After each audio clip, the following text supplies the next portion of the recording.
Hello, CFA Nation, Gabe, and I am excited to check out this match because, as my man Dr. Jihan in the comments already put, it could possibly be an India-Pakistan final. You know, Pakistan, after starting off the tournament relatively rough, somehow finds a way to, man, come masterful bowling, restricted Bangladesh to 127 on 20 overs, win by 5 wickets, led by the impressive bowling performance. I mean, Pakistan, land of what is it, semen swing, as they say. They got bowlers, man. They got arms, you already know. And it's going to be interesting because these two have already met up in the tournament. And obviously, big rivals. Shahir Afridi with a 4-wicket haul, 22 runs. I mean, the kid is a savage. The kid's an absolute savage. Ralph getting himself a wicket as well. It was they did what they had to do. They did what they had to do. Now, let's see what happens. Yeah, I mean, what's going on? What's going on? Yeah, what's up, Dibbly? Yeah, for sure. I'll send you the link in a minute. Let's see who else is up in here. Benno was good.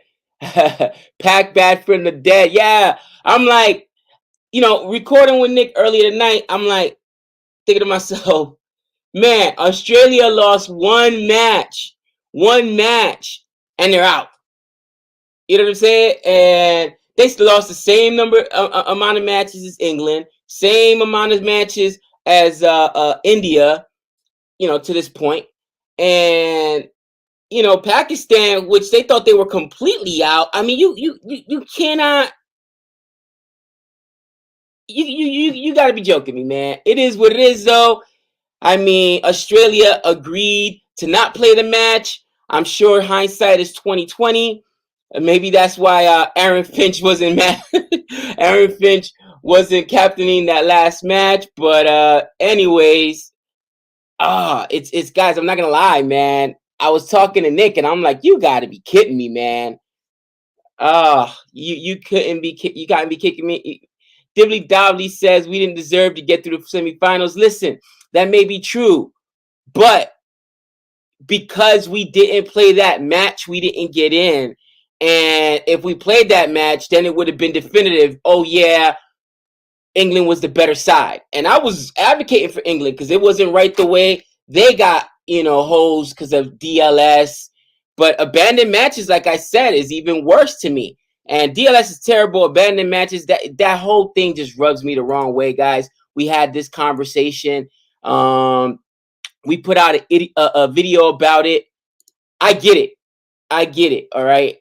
It's been like this for a long time, and we need to have better solutions. Nick and I recorded a cool video for Cricket Tuesday, and I'm super excited for that one to come out because, again, it's not like people don't know about the issues in cricket. It's that I guess the feeling is, well, what's the solution? And if you don't have a solution, it's like this is the best they could come up with, right?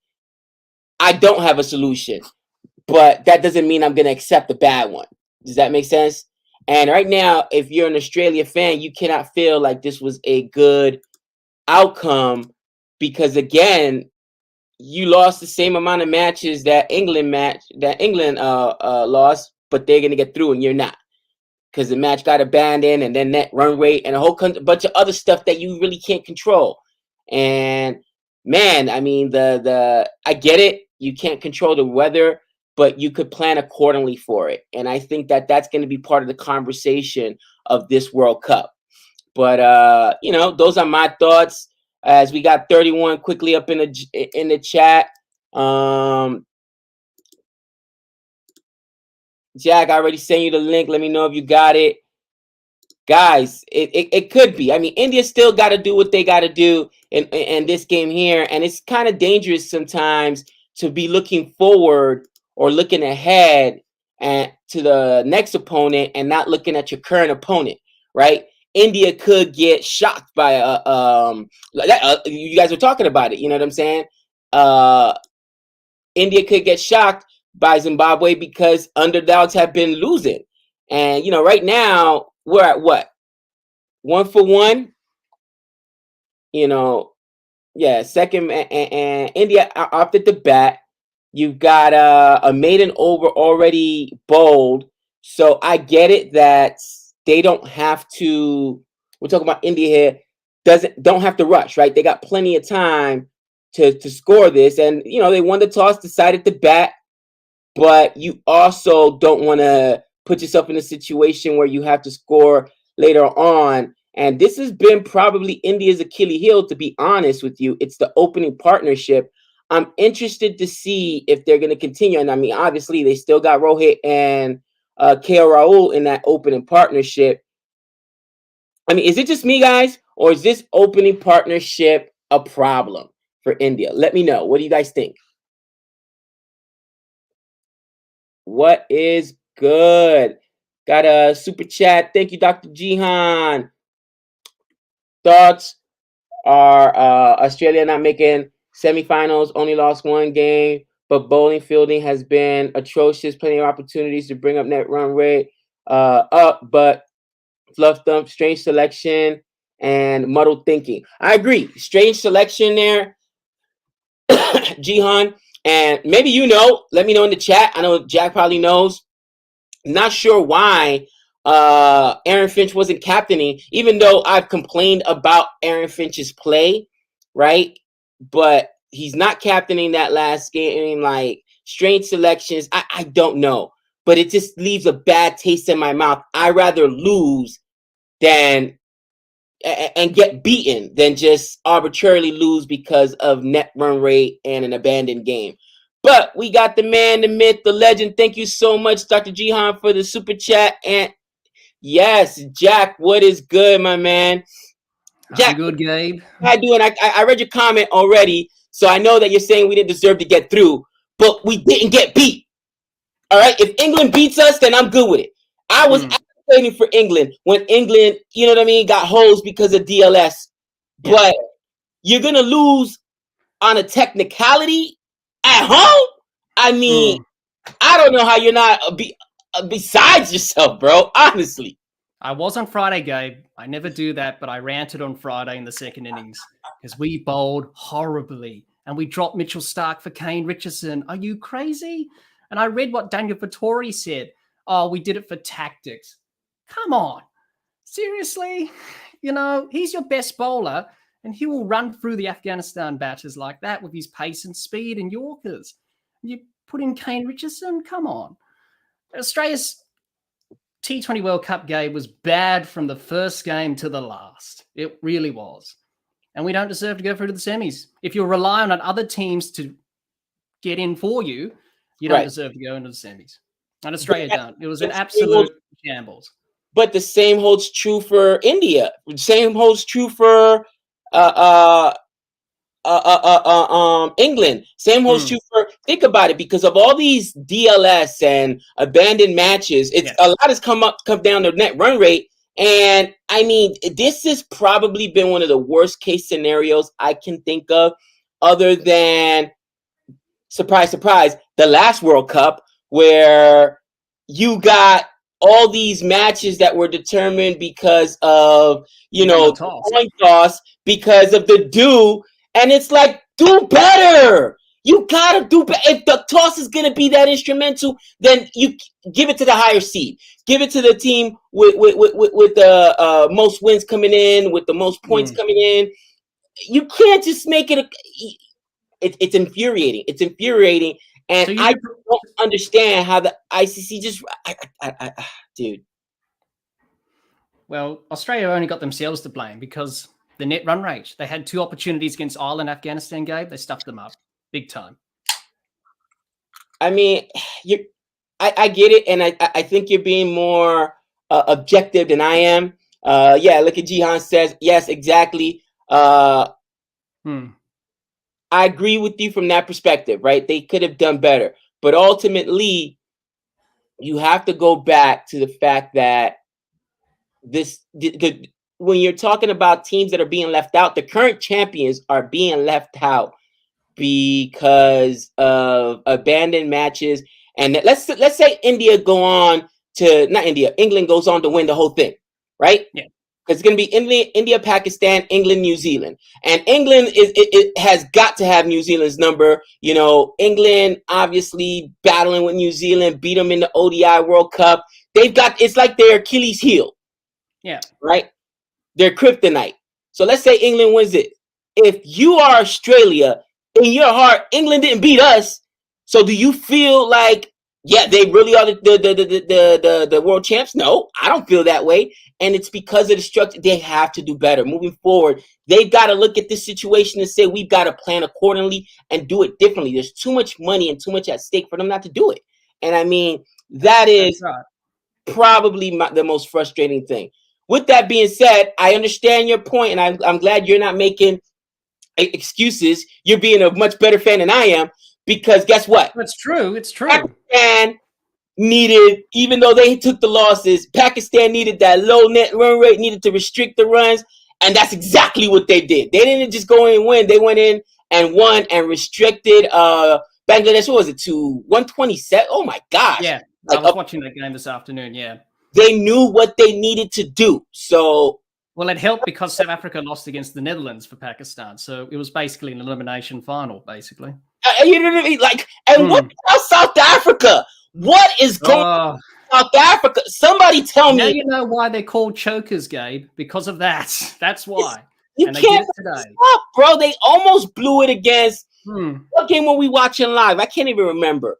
Like, yes, they are chokers. They are absolute. You can't make this up. Oh my gosh. South Africa. Seriously? Oh my gosh. That is ridiculous. It's somebody needs to get fired over there. No questions asked. And man, what is going on with ESPN Plus? Like, I'm looking at the score online, but I'm trying to stream the game and it is not coming up right now. They got some commercials on. Stupid ESPN Plus. Get it together. I'm watching the game now, and there was a big six from Carroll Hall. Yeah, and that went 92 meters into the stands here at the MCG. India off to. So you're not watching it on ESPN Plus, obviously. No, I've got a different stream, Gabe. You got the good stuff. You got the good stuff. Yeah, pretty much. The engineers at ESPN Plus, must have got the time changed wrong or whatever it is. God forbid, you know what I mean? They don't have anyone that can accurately look at a calendar and say, oh, wait, we're supposed to be streaming this right now. Heathens, you got to be kidding me. Anyways, man, like, this tournament has been absolutely crazy, Jack. Let me ask you a question. Why are all these underdogs, first and foremost, winning? I mean, are we talking about, like, obviously the last World Cup, it was a lot to do with the coin toss because of dew, the pitch. But, man, I mean, I'll let you, what is going on? You're the expert. First and foremost, everybody has talked about how these pitches are not typical Australian pitches. Maybe they're being played on too much or whatever, but you're not really getting the big scores. They're advantage bowlers. Yeah. Educate me. What's going on? Well, a lot of things. Number one, every team's in different patches of form. All the captains who are leading the sides in different form. The weather hasn't helped. It's made it a lot more conducive for bowlers. And it's T20 cricket, Gabe. It's unpredictable. Like we saw today, the Netherlands beating South Africa. That's the beauty of T20 cricket. And it's been great. It's been great that Zimbabwe won against Pakistan and the Netherlands today against South Africa. This is what you want to achieve in cricket with the associate members, is to be competitive and to grow and develop the game. And this T20 World Cup has done that. And it's been great. And it's great to see something for the bowlers for a change, because in Australia, it's usually a good place to bat. But this T20 World Cup, it's been difficult for especially openers, especially. It's been hard opening the batting. Yeah, they've been getting demolished. Right. They've been getting demolished. And I mean, dude, honestly, I laugh because I'm thinking to myself right now, like, dude, it's one of those situations where as I'm watching this, I'm thinking to myself, from an Australian perspective, right? let's talk about some of the selections. Oh, yeah. We're probably missing JL now, aren't we?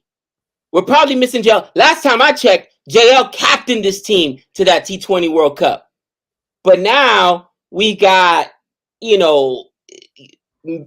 good bowlers being left off, or I'm not gonna say bad bowlers, but being They're not left bad off. people. We're not tarnishing their personality here. We're just questioning their ability with battle ball here. We're not having to go at anyone. Right. Mitchell Starc was a better option than Kane Richardson. It doesn't make sense. And that's what I was saying when I read that article by Daniel Vittori. I was like, he's your best bowler. He would have taken wickets in that game against Afghanistan. Kane Richardson took a wicket, but he wasn't really effective.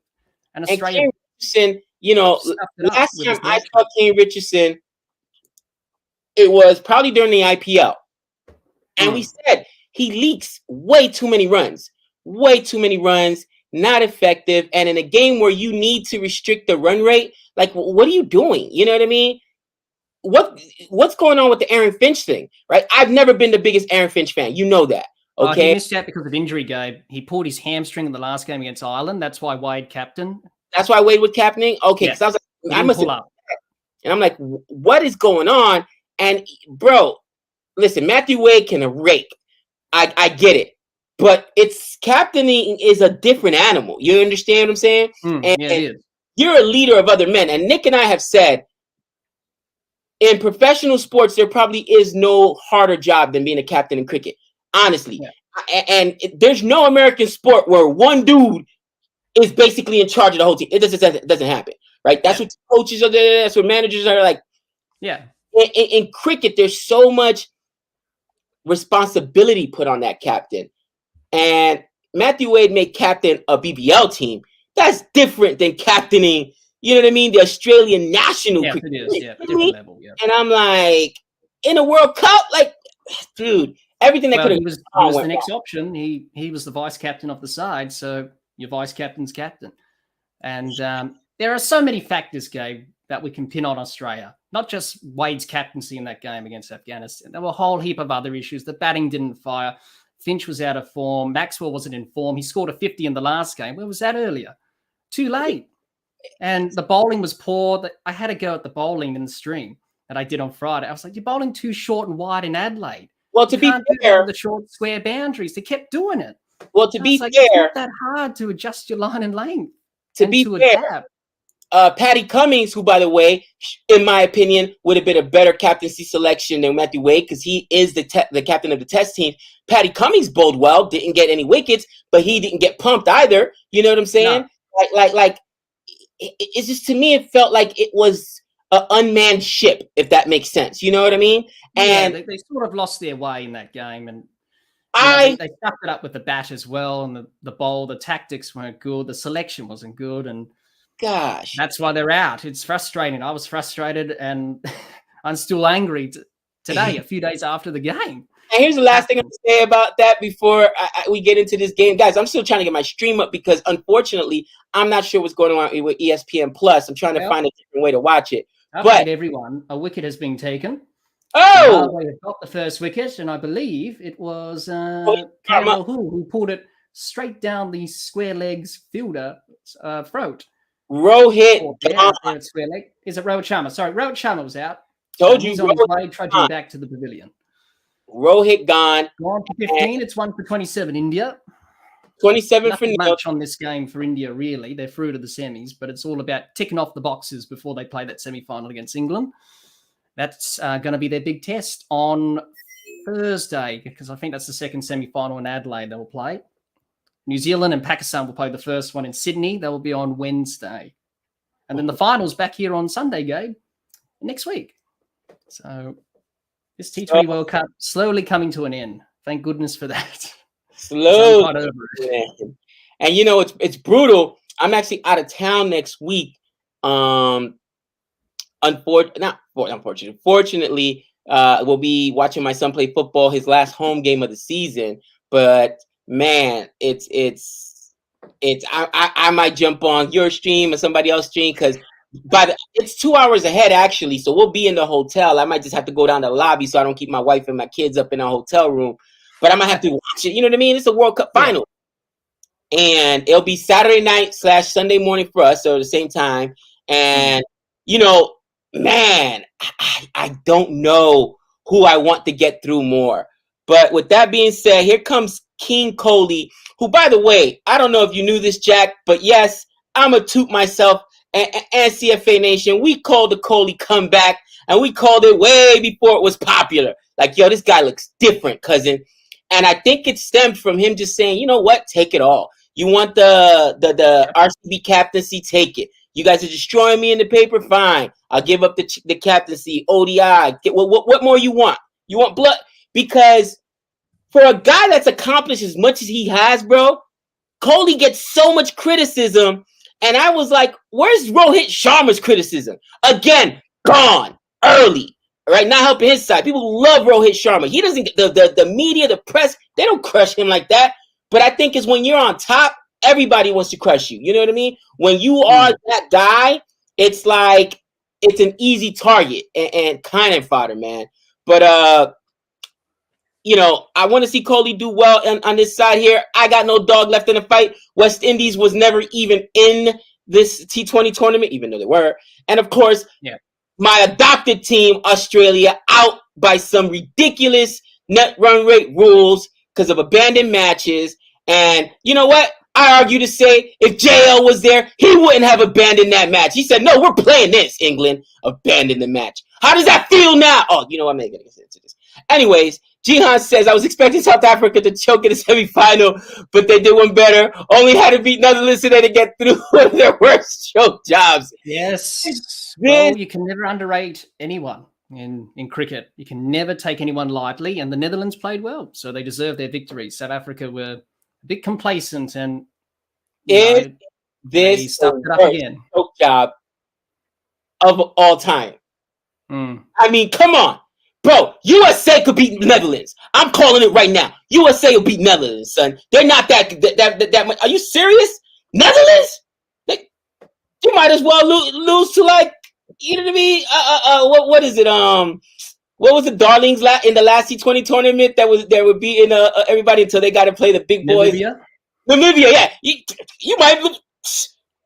No, I guarantee you throw Netherlands and Namibia out there in 10 matches and it may go 5-5. Just saying.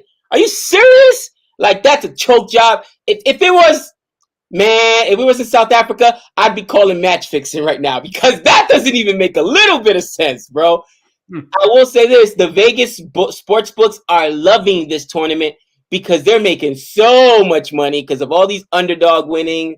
And man, it is crazy. Thank you, Dr. Jihan, for the super chat.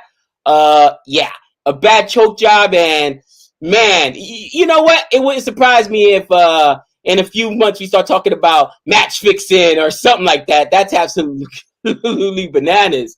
And oh boy, that's another single there. KO Raul. So right away, Coley comes out. He gets himself a 4, and then he's putting up runs already, rotates to strike. Now you got KO Raul on strike. And that's what India, to me, have done much better than my West Indies. And India has gotten really good at rotating to strike, not just waiting for the big boundaries. But listen, if there's a single to be taken, you take it. You know what I mean? And you can win with a score of 127 because we just saw Pakistan do it. All right? You can, every run matters. And I think that's where you get yourself in trouble. A flick shot, and that's going to be at least a single. Yeah, only a single. Can't take 2 runs there. Super chat, another super chat we have here for Nutty Addy. Gabe, you don't seem happy that the lower ranked side have been so successful in this World Cup. Isn't that good that more teams are being competitive at the highest level? Imagine USA being one of those teams next World Cup efforts for them. I'm very excited about it. Listen, I'm not mad about it. South Africa choked. I'm more mad about how Australia lost, and they did it to themselves because they should have not abandoned that match. I get it. It's something that is done now where we're just going to abandon the match because if they knew by abandoning the match they were going to knock themselves out the tournament, they would have played the match and said, no, England, you beat me to get through. Now I'm abandoning the match. And I believe JL probably would have made them play the match or would have said, no, we're going to stay out here as long as we have to, even if it becomes, at this point, give me DLS. Give me 5 overs, but make me lose. Don't actually just, you know what I'm saying? Like, don't just abandon it. That's just brutal, man. But there was a lot of factors in that as well, Gabe. You know, the outfield was soaking and players are not going to play in those conditions. And as an umpire, you have to make those decisions. And unfortunately, they made the right decision. And that's the way it is. It's rain in cricket. It's just been poorly handled. And I mean, the tournament in general has been poorly handled. And there should have been more preparation, more days spaced out so that, hey, you know what? If there's bad weather in the forecast, we can, you know what I mean? We can have some contingency days and makeup days. It's not that hard to do. It really, really isn't. And for the argument that, oh, well, we can't do that to people. Yes, you can. Because guess what? It happens here in American sports all the time. You think if I got a ticket, I'm not going to come back the next day because the game got rolled? You darn right I'm going to come back. I'm going to go watch that match. Are you serious? People going to go watch the matches. You think advertisers aren't going to, still pay for their TV spots? Absolutely. It's just, in my opinion, it's laziness and short think, just like what happened in the last T20 World Cup. I you know what I mean? You go to the UAE with those used pitches that had just been used in the IPL, worn out, and you don't think about making. Oh my gosh, here I go again. My level of anger. It's like they don't care. Do you feel that way, Jack? Like they don't care about the T20 World Cup. I honestly feel like the ICC is like, whatever. Would they do this in tests? Even in ODI, would they just haphazardly say it is what it is? I don't think so. Well, I sort of feel for the umpires, Gabe. Being an umpire myself, dealing with weather and rain and making those tough decisions, you have to balance out player safety. And it's the umpires that make the final decision, whether or not the field or play is fit for play or not.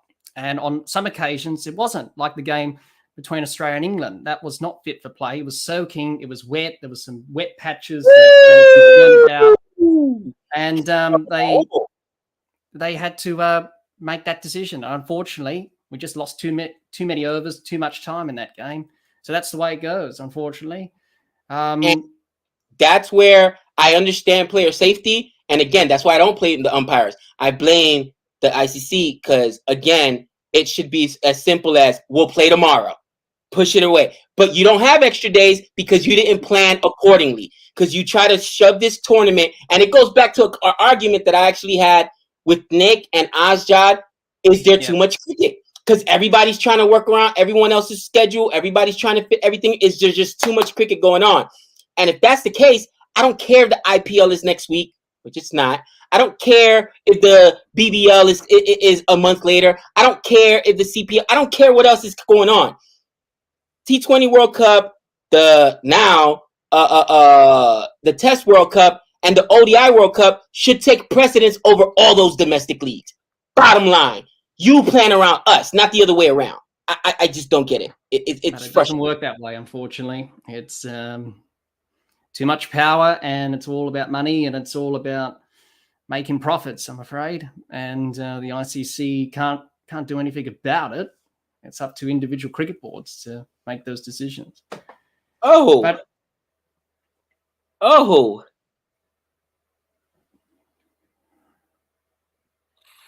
Ooh. Oh my. I'm super, oh man. India looked terrible the first few overs. And all of a sudden, now you've got Kohli and KL Rahul rotating the strike. I believe they scored practically on every ball. And they're quickly at 45 for 1 when the first 2 overs, I don't think they scored a run in the first 2 overs. And again, I'm gonna go at it. Let me know in the chat because I haven't gotten enough hate. But guys, Rohit Sharma has not been Rohit Sharma for a minute. When is Rohit Sharma going to start getting some flack? Let me know in the chat. Going to get to the super chat right here, and I'm going to look like, God, is he going to get some criticism? Listen, I criticize. Do I not criticize Finchie? I said listen, I get it. He's a good captain, but he is not helping the team with the stick. Is Rohit Sharma helping the team with the bat? Inquiring minds want to know. Super chat here. Come on, Gabe. Netherlands made it to the World Cup and cleared round 1. They have very good bowling lineup. Way better than the USA. I was saying it tongue-in-cheek, guys. I was saying it tongue-in-cheek. But if you want to be honest, Ireland has come up with some upsets. USA beat Ireland. I was at that game. I saw it live. So to Jack's point, anything can happen in T20. You telling me that USA's beat Ireland, and if Ireland by extension has beat Australia, has beat did they beat New Zealand? No, they beat Pakistan, I think. I mean, then you could say anything could happen, and that's how you got to kind of approach them. But yes, I get it, Nutty. They deserve to be there, and I'm not besmirching those teams. I'm just saying, man, if I'm South Africa, somebody better get fired. Better get fired, and oh man, somebody better get fired. But it's just brutal. Did they call that a what? Did they call that a wide? They said super chat missed it. I missed the super chat. My bad. What about Rohit, guys? Let me know. I honestly thank you for the super chat. Why does he get like this pass? I mean, does he walk around and kiss babies on the weekend? Does he just like, is he the ambassador? Shakes everybody's hands. Everybody loves him. Like, man. There we go. Rohit needs to stop eating Vad Pat. Just kidding. You know, people have questioned his fitness from time to time. Suman says, hello, Gabe. How are you? I am good. And that's a poor fielding effort there by Zimbabwe. Oh, that's not good. That should not have been a 4. You know, India will take it, but that should not have been a 4. Are you serious? Well, in the last game with Pakistan and Bangladesh had some very average fielding there. Some overthrows and missed runouts and all that. It wasn't good in the field from them. And I think they should have backup venues ready. No rain in the Perth desert. Marble with the roof. More flexibility and fixtures. Yeah, I mean, just plan. I mean, again, okay. I always compare cricket to baseball, and people lose their minds. Okay, cool, no problem. Let's compare it to the world's largest sport. All right, can we all agree football is the largest? I mean, and even Americans are like, no, yes. Football. We're talking about international football. For my few American viewers, for soccer, but for the uninitiated Americans, we're talking about soccer. But football. Do you really think in a World Cup in football that they're going to abandon matches because of rain? I'll wait. That's not going to happen. Not even a little bit. What are you kidding me? We can't play. They're going to push it back. They're going to have contingency. They're going to treat it like a proper world championship. We're talking about a world championship. You're not just going to throw caution to the wind and come up with some arbitrary rules to just try to get the match in. And that's what they're doing to try to stick on a schedule. Sports, like life, is unpredictable. Sometimes Mother Nature, the weather, isn't gonna agree with you. And if such, then you have to do what Jihan says here: have other venues prepared. You know, whether you have to go to stadiums with roofs in them. And no, somebody said something dumb in a comment one time. Oh, so we're just gonna put domes and every single stadium? Didn't we say that? No, we said there's stadiums that have domes on them, so that's a backup option. Come on, like don't make us sound crazy. That's not what we're saying. We're saying have the option to go to one. You know what I mean? Come on. Yeah. It wouldn't happen. I guarantee you it wouldn't happen if we were talking about football, or again, for my 1 or 2 American fans, soccer. Imagine World Cup, USA, Germany. Oh, it's raining, so we'll just both concede the game and we'll take a point. What? Huh? Come on. Stop it. Oh, finally a little Rohit hate here. Man, I'm loving it. Rohit Sharma is old. Now he had played the first World T20 Cup. He's not that old, but he's not looked good, guys. Listen, Nick and I were saying a joke that they've got to be giving Virat Kohli and Sky like 30 aspirins a day, bro, because they're carrying this team.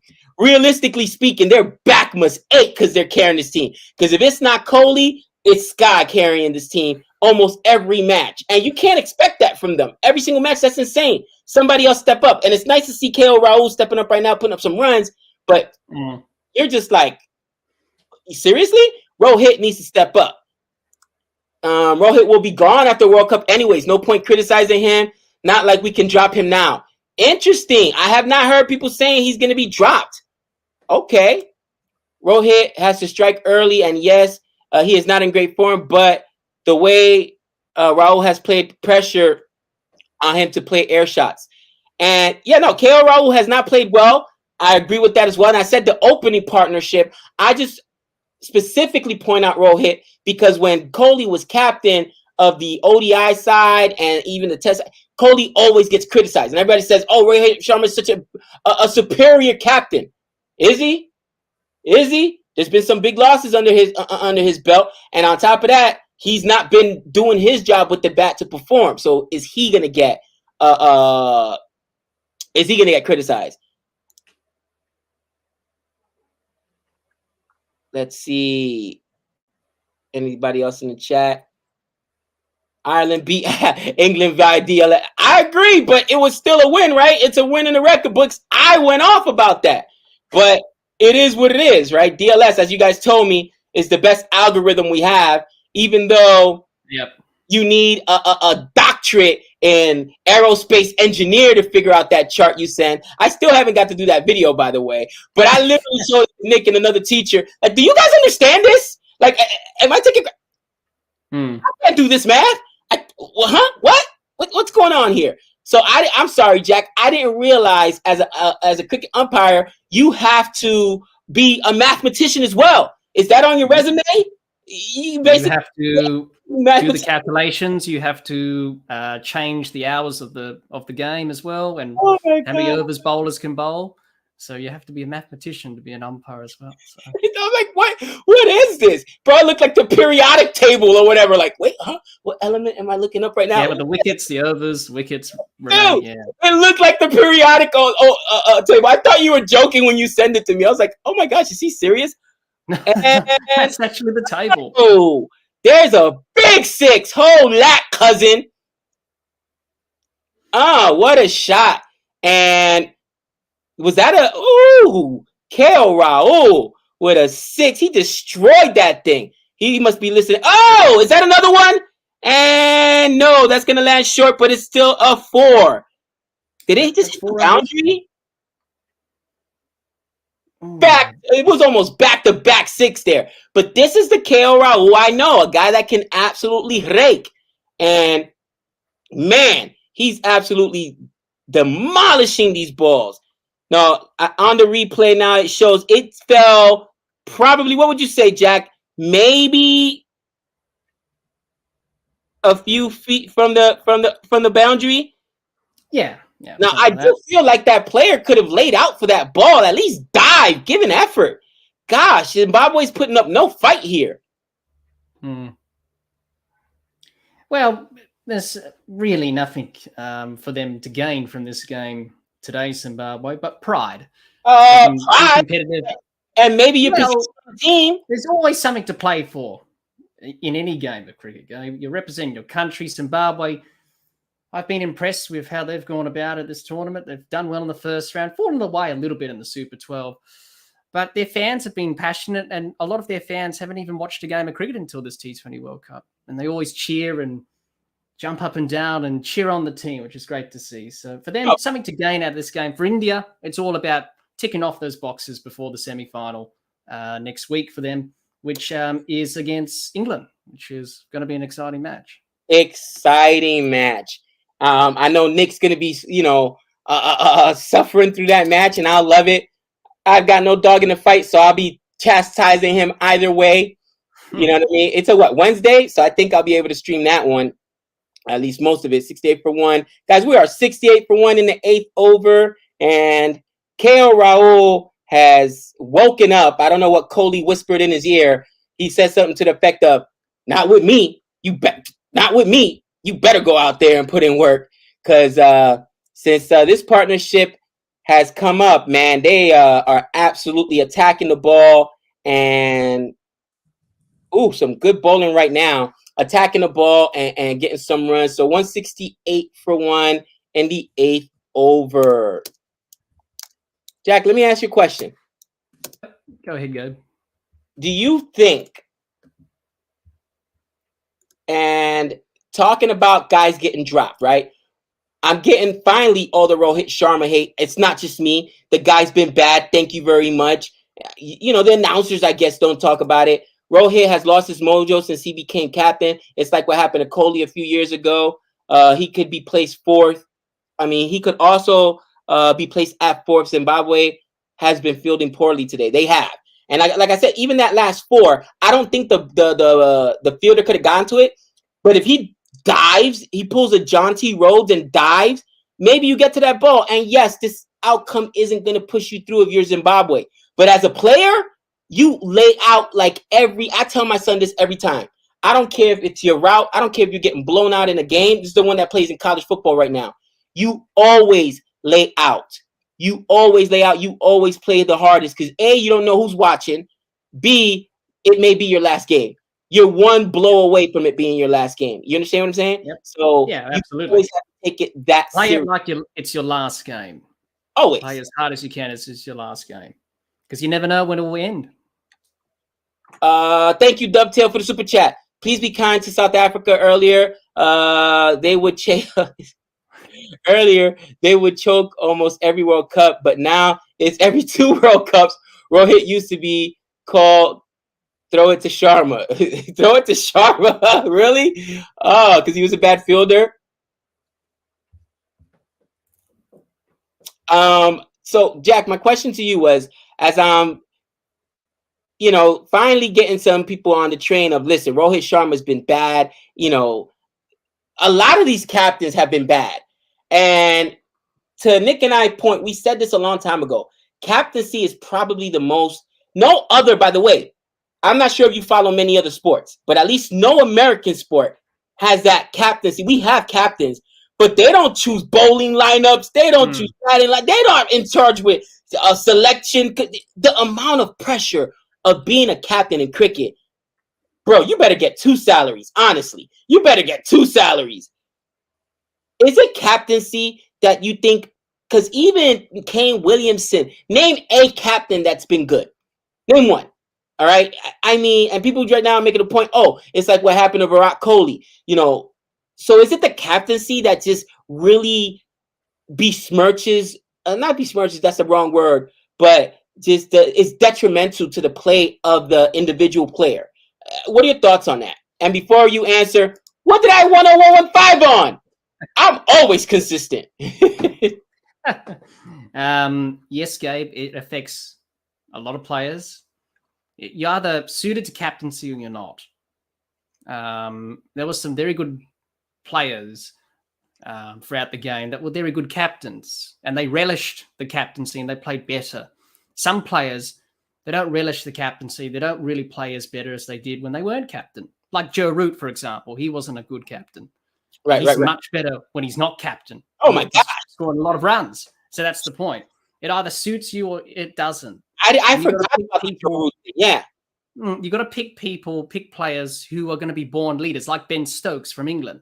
Captaincy suits him. He's a born natural leader, whereas Joe Root wasn't, and he relishes the captaincy.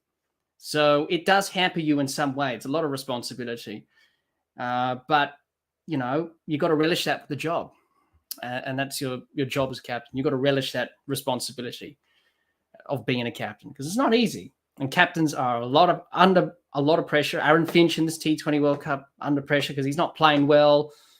He could retire after this T20 World Cup. I won't be surprised if he does. And also with David Warner as well after this disappointing campaign for Australia. But yeah, it's a lot of pressure on these guys. And they go through form slumps, and we've seen that in this T20 World Cup. I mean, and all the captains haven't been good. I mean, Smudge is probably the guy I think needs to retire from T20. I mean, he's just, and I love Smudge. You know how I love, but Steve Smith is just not a good T20 player. No. And I think it almost hurts his legacy. You know what I mean? Like yes, because it's a specialist game now. You can't be a test player and play T20 cricket. It's like Kane Williamson the other night when England won against New Zealand at the Gabba. He made 40 or 40. Woo! And some people said that was a good innings from Williamson. It wasn't a good innings. No. That was the cause of New Zealand losing that game, because he wasn't accelerating. Because he batted slowly. And in Yes. T20 you have to bat, which look, K. Raul, as we speak, crushes the ball right now, you know, pulls that for a 4. That's what that's square leg, square leg over there. Always, because third man is more towards behind you, but to third that man's the offside, fine leg's the onside behind square. Right. So you hit that in front of square on the leg side. But to your point, you've got to accelerate. And look at this. They've got a 51 partnership with these two guys. And it's taking the singles. You've got to be fit, because you've got to take that quick single when it's just, you know. And Virat Kohli, sorry, Gabe, to cut you off, but Virat Kohli is the only one in Babar Azam that are good at Test cricket but can play T20s as well. They're the only couple of players I know out of the Fab 5 or Fab 4, as we call it, that can do both. Whereas Smith and Williamson look average compared to Kohli and Babar Azam in T20 cricket, and they do. That's the big difference there, because they're suited to play T20 cricket, whereas Smith and Williamson, their game is not suited to that. They're accumulators. Works in Test cricket, one-day cricket, not so much in T20s. You just have to have a more aggressive mindset. Yes. Somebody mentioned earlier, you know, Rohit is stuck between, you know, playing defensively and trying to score. Yes. You do that.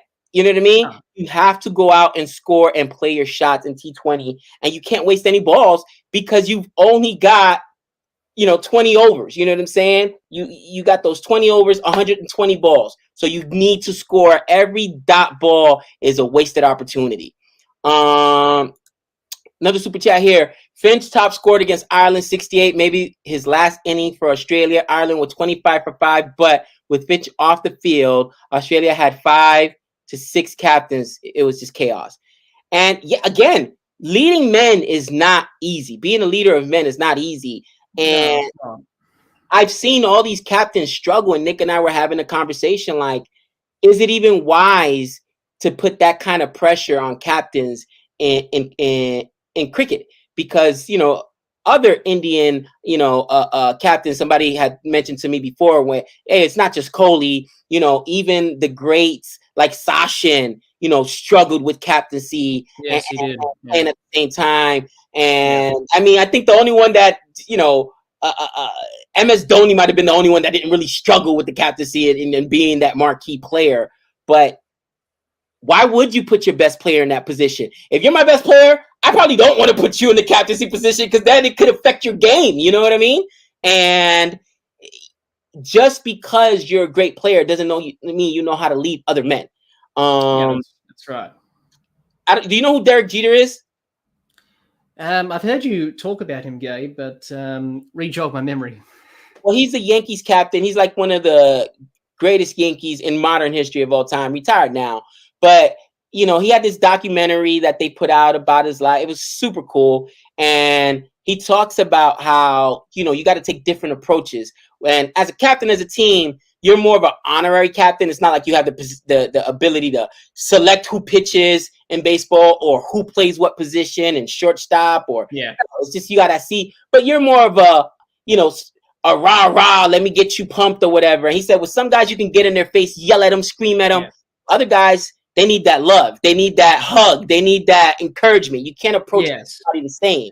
And to your point, I think that a guy like Joe Root, what makes you a bad captain is the fact that we all knew that you and Stuart Broad were getting into it through the media, through the papers. It should not be getting out that you guys are, and another boundary there. Another boundary there for India. Whew. And to me, the minute I heard that, you know, you're hearing them go back and forth, and, you know, Stuart Broad talking about the bowling isn't the reason we lost. Like, what is going on? During the Ashes, captain under the butt. You knew it was done. You knew Joe Root had lost control of that team. And you know what? He was captain for like 5 years or something like that. So he sort of came towards the end of a life cycle for a captain, around about that 5-year period or something like that. So the end was nigh for him, and it's freed him up, and he's just scoring runs ever since he dropped the captaincy, which is good. KO is heating up. India needs 170 to 180 to clinch this match. Soccer doesn't need a field to cover in bad weather. And quite frankly, those players are crazy enough to play in snow. Yes, they are. Yes, they are.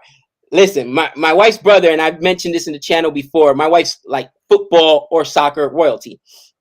Like her grandfather played in the World Cup. Her dad played for Las Chivas Mexico. Her brother was actually the captain of the soccer team at UNLV. That's how me and her met, because I was an athlete there too. She was one of the tutors.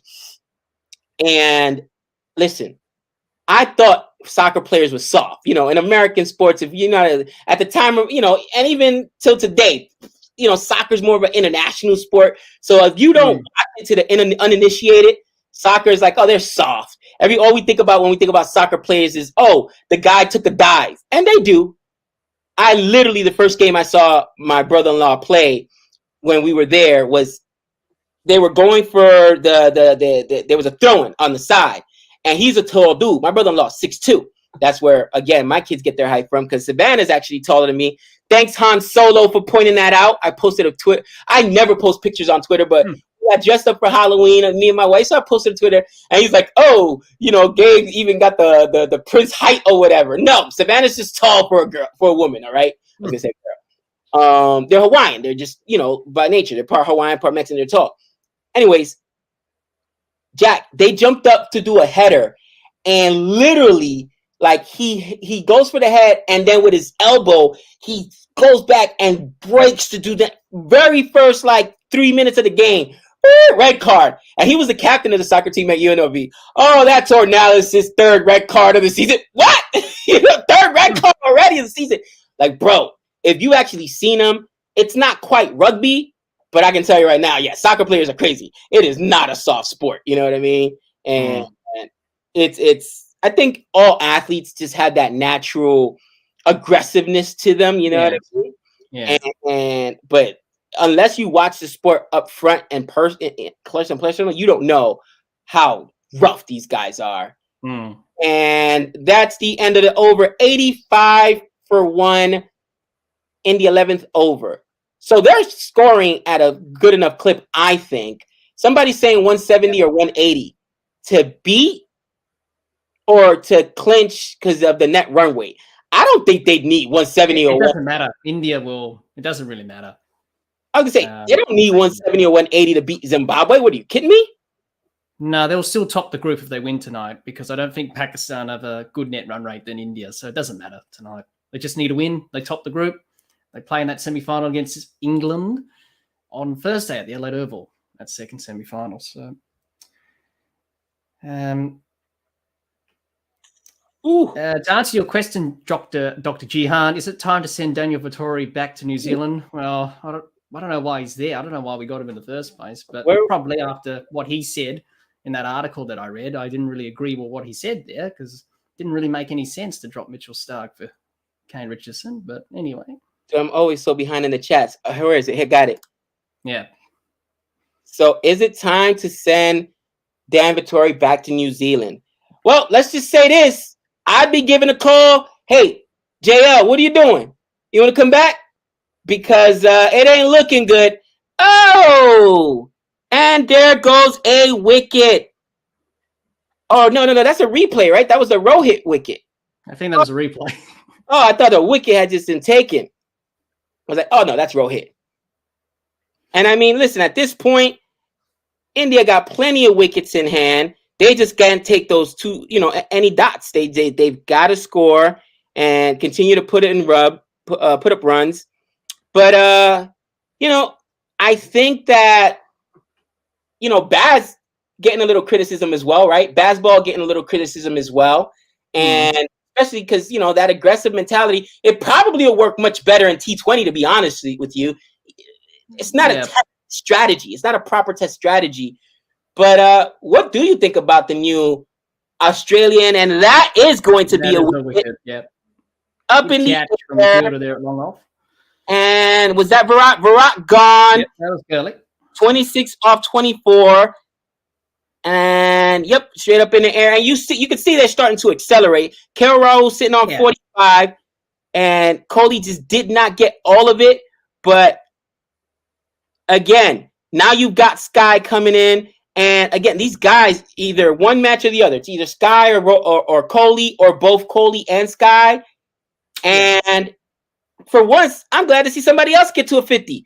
KO Raul is literally 5 runs away from a 50. I'm willing it for him so that he continues to maintain that spot at the top of the order, which is so important. You know what I mean? And gets them rolling for the next match. But he's a Kiwi spy. Listen, these are guys' livelihoods, guys. These are guys' paychecks. I remember somebody saying, "Why would Australia bring in a Kiwi? Why?" Guys, come on. There's been English captains that have gone to India before and helped captain in India and IPL teams and guys, these guys are professionals. They're there to make money and take care of their family. They're not, come on, spies. You think he intentionally, tanked Australia? No, he's just not a good coach. Well, I didn't agree what he said about leaving Mitchell Starc out for Kane Richardson. I said the hierarchy made that decision. I was like, I don't really agree with that. Because it doesn't take a genius to work that out, Gabe, that you play your best bowlers in crunch games, not just go on analytics or numbers or matchups or whatever. I agree. And you could have used him. We could have used him on Friday, but they've only got themselves to blame, Australia. And look, that follows the passion of this T20 World Cup, Gabe, that defending champions don't win back-to-back titles and the host country doesn't win. Because T20 cricket's unpredictable, and you'll never see that happen in the T20 World Cup, I don't reckon. It'll probably never happen. And you talked about this at nauseum. Obviously, Azjad also talked about it with who else was it that was on that video? But you guys have talked about how when you guys were talking about the World Cup and making your predictions about the tournament or whatever, it might have been Azjad that had mentioned like only the West Indies were the last team to go like back to back, but teams just don't. No, they didn't win back to back. They won in 2012 and 2016. Well, yeah. So they missed one. It was 2012, 2016. And is that going to be a wicket or is it? No, that's a 6. Whoa, that's a maximum. That's out of the ground. Raul with a bomb. There he goes. Half century. That's his half back to back 50s for him. Got one against Bangladesh. Back to back and belly to belly. Oh, and it looks like it's going to be back-to-back 6s here. No, it's not. He's out caught on the rope at long off. Raza gets the breakthrough. 50 and out for Rahul. He's 50 gone. 50 and out. 50 and out. Gabe, mark my word, India will win the final thing. No facts, just a gut feeling. Okay. Rohit needs to work on his fitness if he wants a longer career.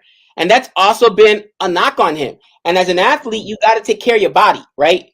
That's one thing. I didn't realize how yoked. Do you understand the street slang yoked? Or shall I use proper English grammar or vernacular? Yoked means how built, how ripped. Yeah. We just say, street grammar. We say he's yoked. Virat Kohli's yoked. Even though he's from stature, like I didn't notice until I saw him in the nets with his shirts off or whatever. Yeah. Bro, he's cut up.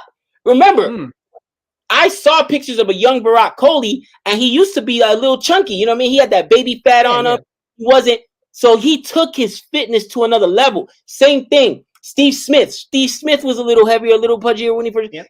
And you take your fitness to another level. If you want your game to improve. Absolutely. Not necessarily that, being yoked will help you be a better batter, but what it'll do is help you. It's going to help with your stamina. So you're out there longer. You're able to stay in matches longer. It's going to elongate your career. It's going to help you not get injured. So you have to take your fitness absolutely serious. And I think Virat Kohli, I remember when we did the Breakfast with Champions, said that he went to, is he vegan, guys? Did he go to an all vegan diet or something crazy like that? Let me know. Yeah. And I was like, wow, that's a commitment. Because I tried the vegan thing and it sucks. Well, it suits some people, but it doesn't suit others. And that's worked for him. And it was his birthday yesterday, I think, Virat Kohli. So Virat another year old. Kohli, yep. It was his birthday.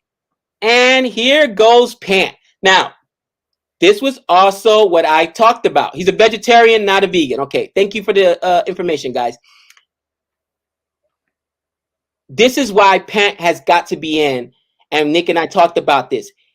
You can't have DK in there because you can't. He's a finisher. We can only play him in the depth. No, listen. You've got to be able to come in and bat at whatever time because you don't know when a breakthrough is going to happen for the other team. You don't know when wickets are going to get taken. You could get. We've seen India go out 36 all out. Remember that in Australia? What are you going to say? Wait, yeah. You know what I mean? So when that batting collapse happens, you can't say, "Well, we got to keep pushing this guy back, pushing this guy back, pushing this guy back," because he can't get you to the distance. No. Yeah. And the fact that they can throw in Pant now just shows that. You know what I mean? With that being said, again, Zimbabwe showing fight here. 96 for 3. And again, you love the fact that you're seeing these teams show up in this World Cup. Absolutely. That's what you want to try to achieve in the game. That these countries be competitive against India, Australia, Pakistan. That win for Zimbabwe against Pakistan and Perth was big for them. They were going ballistic in Harare. The scenes there, they were throwing chairs and everyone was going crazy when they won. But it was brilliant. Jack, I'm not an emotional dude, bro. But there is something emotional about sports. And I'm not going to lie. I got choked up when I'm down in Florida and USA beat Ireland. And I'm like, you know what I mean? Because it was quiet, bro. You could drop a pin, right? Because everybody was like, oh, USA is going to get smacked. They're going to get walked through. And it looked like that early. And then USA just had this amazing comeback. It was just like, and Nick and I, cricket's a proper game. And we were up in the commentary area with the booth. So all the other guys that are announcing and the ESPN guys and paper guys are like, professional. And we're out there being fans. It's like, let's go! You know what I mean? Emotional. I'm sorry. That's passion. And that's passion. And there is something passionate about sports. And again, for a Zimbabwe, I'm sure that even if this game doesn't matter, but beating in India would be huge. Would be huge right now. That's what I'm saying. It doesn't matter for them, Gabe, because if they win tonight, they have a chance of qualifying automatically for the next T20 World Cup in your neck of the woods. Because if you finish in the top 4 in both groups, you go through automatically, so you don't have to go through the qualification process. So there's plenty at stake for Zimbabwe. Gabe, what was your semifinal? What was my semifinal list? Well, funny enough, of course, I had Australia in because I'm like, you can cross them out. They're not there now. Yes. Oops. Oops. You know what I mean? And then New Zealand, because I said they're always there. And I don't understand. Jack, explain to me how this tiny little nation of 50 people. Okay, there's more than 50 people there. I know that, guys. But seriously, I don't get it, bro. They must have uber athletes over there. They must have all farm grazed animals, all kinds of just good, you know what I mean, nutrition. Everybody over there, it's like the Swedes. Have you ever seen an ugly Swedish person? Negative, all right? All Swedish people are beautiful. Even the dudes make you feel bad about yourself. Darn, I wish I was, you know what I mean? It's like the Swedes, right? All beautiful. I think everybody in New Zealand is an athlete. Every single person. They have to be. They're just born athletes. Because how do you compete against in India, against in England, against when you're a fraction of one of their biggest cities, let alone the country? You can't make pretty much. You can't make it up. Yeah, they keep fighting. They're a good side, New Zealand, and I really want them to win. New Zealand. They're my team that I want to win. Now Australia's not playing. I have a soft spot for New Zealand. And what a great catch there from Ryan Brill. And that's the end of part. Very good catch there. Woo! And that's what I'm saying. You know what? They're fighting. They're fighting. And Zimbabwe showing some fight. 101 for 4. Pant goes after a shot, and that's how you lay out. This wasn't a bad shot by Pant. That had a 4 written all over it. But a very good catch. Very good catch from Buell. It was it wasn't square leg. What is that No, down? it was mid-wicket region. Mid-wicket. Yeah. But I mean, bro, he crushed that. It was on a line drive. It wasn't like Mm. Kohli's shot where it was just a sitter. And I'm like, man. Well, Pat, gone for a disappointing 3 off 5 in his only game thus far in this tournament. And Whew. look, I can understand why India are not playing at 100% because they're through and you lose that intensity. But you still want to, go out there and tick off the boxes. But it's been good from Zimbabwe. Hardik Pandya comes in, job to do with Suryakumar Yadav. Absolutely. You got Sky, you got Hardik Pandya, and that's it. So if I'm Zimbabwe right now, I'm thinking to myself, guys, we're in the 13th over and we've restricted 14th over. We've restricted India to 100 and we've taken 4 of their biggest guns. Let's get past Sky and we have a shot at winning this game. I'm thinking to myself, try to restrict India to 150. 140, 150, we can win this game. And there's no reason they shouldn't be thinking this way. Now, with that being said, you still got to get past Sky and Hardik Pandya. Yes. But, they've been playing well, and you want to see this. Absolutely, you want to see this. Yeah, well, Zimbabwe's batting's been a little bit sketchy throughout this Super 12 stage. Their bowling's been okay. Last game against the Netherlands, they really collapsed in Adelaide, and I watched that game. They made 118 or something batting first. Netherlands chased it down easily. And that was Zimbabwe's opportunity to make a good fist for the semi-finals. It was unlikely, but at least they were going to be in the race, so to speak. But no, it's good to see them performing well here and fighting well. And India, what can they do here? They've still got a few overs left of this innings. I think anything 150 plus they should be happy with because depends if Zimbabwe get off to a good start or not in the run chase, then they've got a chance. But anything 150, I think they should take that easily from here. Yeah. So I mean, back themselves.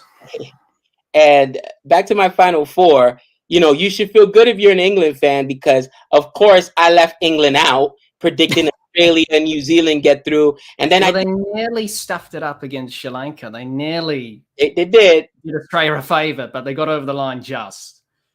And I also had Pakistan and India. You know what I mean? And they're pretty much through now. They're pretty much through at this point. So I had a lot of it called properly. People were giving me hate, as a matter of fact, because they're like, oh, you don't believe in your West Indies? No! Have you seen what I've seen? They need to blow that whole, and when I say that out, I mean the organization, restructure. When I say blow up the whole thing is fire the head coach, fire the selectors. You know what I mean? That's what I mean, restructure the organization. I need to stop using my my street slang or my American street slang. Be more diplomatic. I have to be much more diplomatic. The other day I said, what did I say? Rohit Sharma should drop himself. And somebody lost it on me. What do you mean drop himself? After 3 matches, or should he drop himself? And then I'm like, no, not drop himself off the team, meaning drop himself in the order, bat lower, instead of opening up, bat 4th or 5th. You know what I mean? But I'm trying to be more grammatically correct. Again, urban slang. Listen, when you're an educator, you learn you have to speak the kids' language because they'll only learn and relate to you if you speak the kids' language. So I'm, around kids all the time, and I adopt their language. Okay, I'm jiggy with it. Yes, kids say that. I'm not up with with all that lingo these days, Gabe. Even though I'm from that generation, it goes way over my head. I don't know what they're. Bro, you need bro this and bro that. I'm pretty much formal. Okay, because these kids come up with new words every week, and I'm like, hold on, is that an insult? Okay, no. They're saying on fleek. I was like, what? Huh? Hold on. Urban Dictionary, on fleek. Oh, okay, that means that it's fresh. You like it. It looks good. It's stylish. Okay. Oh yeah, they got all kinds of stuff. Thank you for the super chat. Sayang says Zim were ecstatic because they took Pac Bean revenge or Pac Bin revenge. I'm assuming he's talking about that was with with Zimbabwe and Pakistan when Pakistan sent not the real Mr. Bean to Zimbabwe. I don't know much about it myself, but a lot of people have been talking about that. That's why. So. Gotcha. Even the president got involved about it on Twitter. And he said, "Why didn't you send us the real Rowan Atkinson of Mr. Bean? And you sent us this imposter or something." So it was going out on there. So a few words were exchanged. So this is a very interesting question. Jay, I do not swear in class. In fact, I try not to swear in my home. Yeah. Not because I think it's distasteful or anything like that, but because behavior is learned. And if I swear, then my kids will swear, and they have to understand that there's, appropriate language to be used. And I rant. I am who I am. I rant in class like I rant out here online. But just like I don't really swear online, I don't think you guys have ever heard me swear. Same thing. That's just not part of my personality. Not to say that I haven't ever. Okay, I may lose my mind and say some choiceful things if somebody cuts me off in traffic or something like that. But as an educator, I have to be a role model, and as a father, I have to be a role model, and that's why I try to watch my language. And if there's one person that could get me to swear, it's this guy. What's going on, Han? Gabe met me; he would never stop swearing. You're out of control. What's up, Han? You know what? Han is my favorite because only Han control Nick the way he does. I absolutely love it. He gives it to Nick. Gabe, reveal your hootie list for this work. Oh, the hooties. There's been some hooties too. There's been some hooties. Woo! Listen, I mean, are we going to talk about the most recent hootie in Australia game? I mean, it's gosh, Kane Richardson, just what a disgusting performance. And there has been a lot of hooties. Man, I don't know, Jack, which do you think is the worst? Again, guys, you know me. I am not a very objective person. Everything is usually me central. Me. I listen. So if it's something that affected me, especially adversely, then I'm going to complain about it. And definitely going to be complaining about it. So the most recent hootie for Australia, not happy at all. Afghanistan, pumping Kane Richardson. What he gave up? Like 48 runs, 50 runs. Hootie! It was all a blur to me, Gabe, when I was streaming the match. I wasn't even looking at that. I was too busy just being frustrated and offering my rant there and saying that, it was poor. It was poor. Hans says, Gabe says, Monu, which is a swear word in my book. That's hilarious. You're out of control. Listen. Okay, to be honest, some of the hooties that might have made me have a swear word here or there, because I'm telling you, Sky, what a beautiful four there. The boundary. And Sky's like, he was going to be my leading run scorer for this tournament, Sky, before this tournament started. He was the first name that popped into my head. Man, Sky, obviously, Virat Kohli's out in front, but he's done pretty well. And you know what? Virat Kohli coming in at 3 obviously makes a little bit of a difference. So he gets more balls. But what's funny is, and Nick and I talked about this, like, I've been a Sky fan. You watched the channel for a long time. You watched our streams. I've been yelling about Sky since the IPL. And people were like, why did you like Sky so much? It's because I confused him for Virat Kohli. If you look at his hands, he's got such quick hands that he can let the ball get deep on him before he plays the ball. Right? And you've got to have those quick hands in order to do that. If not, the ball's going to eat you up. And that's why him and Virat Kohli are able to just get that quick flick of the wrist and get those hands up there. Other guys that are good, like a KO Rahul, don't have the ability to do that. They got to kind of commit to the shot early, where these guys can let the ball get on their last minute and just, let me flick my hands. I just hit a 6. Oops. Like an excuse me 6 or a boundary. And I was like, man, why don't people like Sky? And then look at like that shot right there. Just little helicopter kind of pulls it out. A ball that's basically at his feet. Some other guy might just have to just defend that for a dot. He's able to get a run off of it. And that's why I love Sky. But honestly, I don't understand. Magic says Sky is the most fraudulent number one T20. Magic, are you insane? All right, guys, get him. Get him. Get him in the comments. Get him in the fraudulent.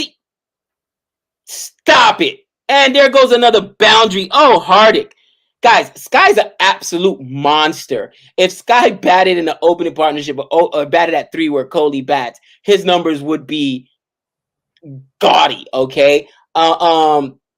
You know what's funny? People say, Gabe, KKR had Sky. He was terrible. Some guys are late bloomers. Some guys just don't get their opportunity, okay? When you get your opportunity, you hold on to it. And that's why I tell my son, you play every game like it's your last. Because that game that you take off, the guy behind you may come in and play, and he may just be better. So when you're a starter, you absolutely there goes another boundary for Hardick, and now Hardick is turning on quickly. Tucked off his pads behind, square on the leg side, down to the fine leg boundary it goes.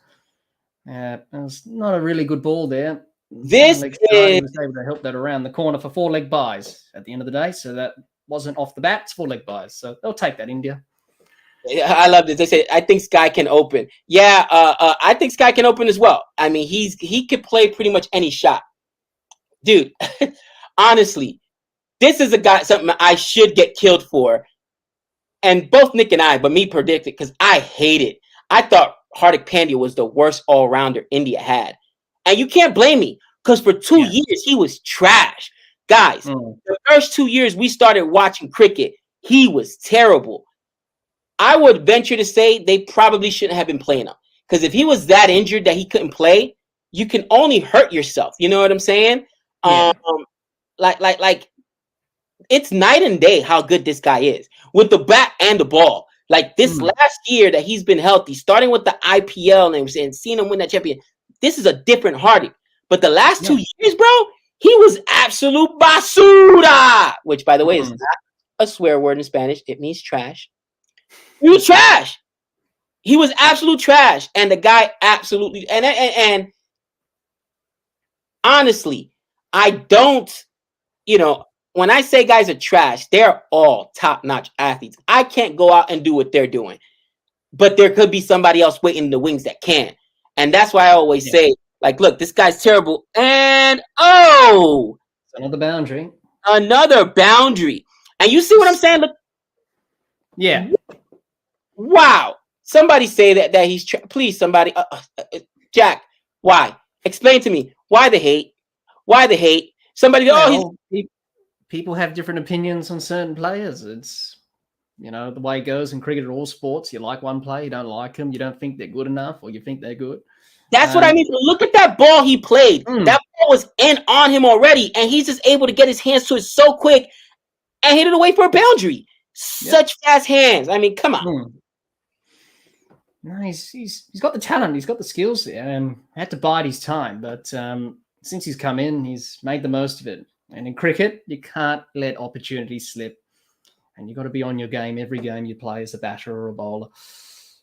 Oh, what a shot that is. He's just flicked that. Dude. Down to fine leg for a boundary. What a shot from Sky. But I'm wrong. He's just... What Magic? He's the most fraudulent number 1 ranked T20 player. Come on. That was a very good shot he played there.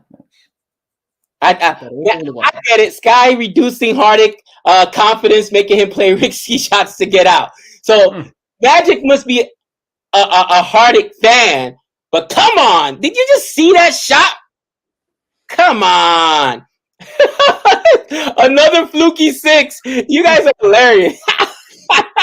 It wasn't a great ball, to be honest. It was a full toss. To be honest, yes. Jihan says it right now. Great full toss here. Yeah. What are you doing, Zimbabwe? You think that's going to get They're just starting to lose it here. And this could be the difference of them chasing a score that they can chase to one that they can't really chase. As I said, anything 150 from India, they should back themselves to defend. Zimbabwe's batting has been very poor in the Super 12 stage, as I mentioned earlier. are just not bowling well here, not executing their plans. And they've got to go back to the basics. Don't overcomplicate it. We see that too many times from bowlers. We saw it from Australia. They didn't do the basics the other night on Friday, and I was absolutely livid with the way they bowled. This is why I think people don't like Sky. Magic says he holds it like a baseball bat, and I have heard it before that they say his batting stance is unorthodox. His batting style is unorthodox, and maybe that's why people don't think that he's lucky with his shots. I just think that, again, it works for him. Whatever works for him works for him. Yeah, that's he right. doesn't look like your typical cricketer, but that should be an okay thing. You know what I mean? But I agree with you, Magic. He does hold it differently. It's whatever you feel comfortable with, your grip or your stance in cricket. And everyone has different techniques. That's the beauty about cricket. We're not all copycats. You do the basics with the bat well, like, you know, do all the basics with the bat, but then you have different techniques and stances and grips. At least you're doing the fundamentals. That's the important thing. Then you can just do it. What works for you. And he's doing that, and it's working for him. But we've seen some very weird stances over the years. I remember Shivran Chandapur, Gabe, he used to stand square on to the bowler like this, front on and not side on in his career. But he scored over 11,000 runs and averaged 50 plus for the West Indies. So it worked for him. That's hilarious. So somebody's mentioned this a few times. So I want to get to this, right? Why is Chahal not playing? First and foremost, Chahal is the best batsman Indian team has. But he is a good bowler. What is up? Why have they? I know he had struggled recently, but and I know you really, because you're playing in Australia, you don't want to carry too many spinners. I get that. But if there were one spinner I would trust as far as India is concerned, it would probably be Chahal. He's got like the most like wicket. I mean, I don't understand. Like Axar Patel hasn't done anything special other than maybe because Axar Patel can bat a little bit. Maybe probably that's why he's in the team, and probably Ashwin as well, because they can bat a bit down the order and they can play the two spinners, and that balances the attack nicely for them. Oh, that's a very good shot from Sky. It's sort of a scoop ramp shot, and it's gonna go for 4. Again, I get it. It doesn't look pretty. And maybe that's what people are saying, like, how does he score these shots? It's because he intentionally lets the ball get deep on him. That way he can see, oh, wait, you know, and track the ball. That is what makes him special. He can play the ball so late. That's right. Other guys get themselves out, and watching cricket, that's how come cricket and baseball are honestly so closely related. Even the skill, where the best batters are the ones that can wait till the very last minute, basically, to take their shot, right? Because that gives you more time to track the ball and see what you're going to do. Like, everybody's got power, right? But if I go out on the crease, because I'm thinking it's, let's say you're a spinner, and I'm just going to charge you, and I misjudge it, I'm going to get stumped out. You know what I mean? And that's what it allows you to do when you can wait till that last minute to play the ball.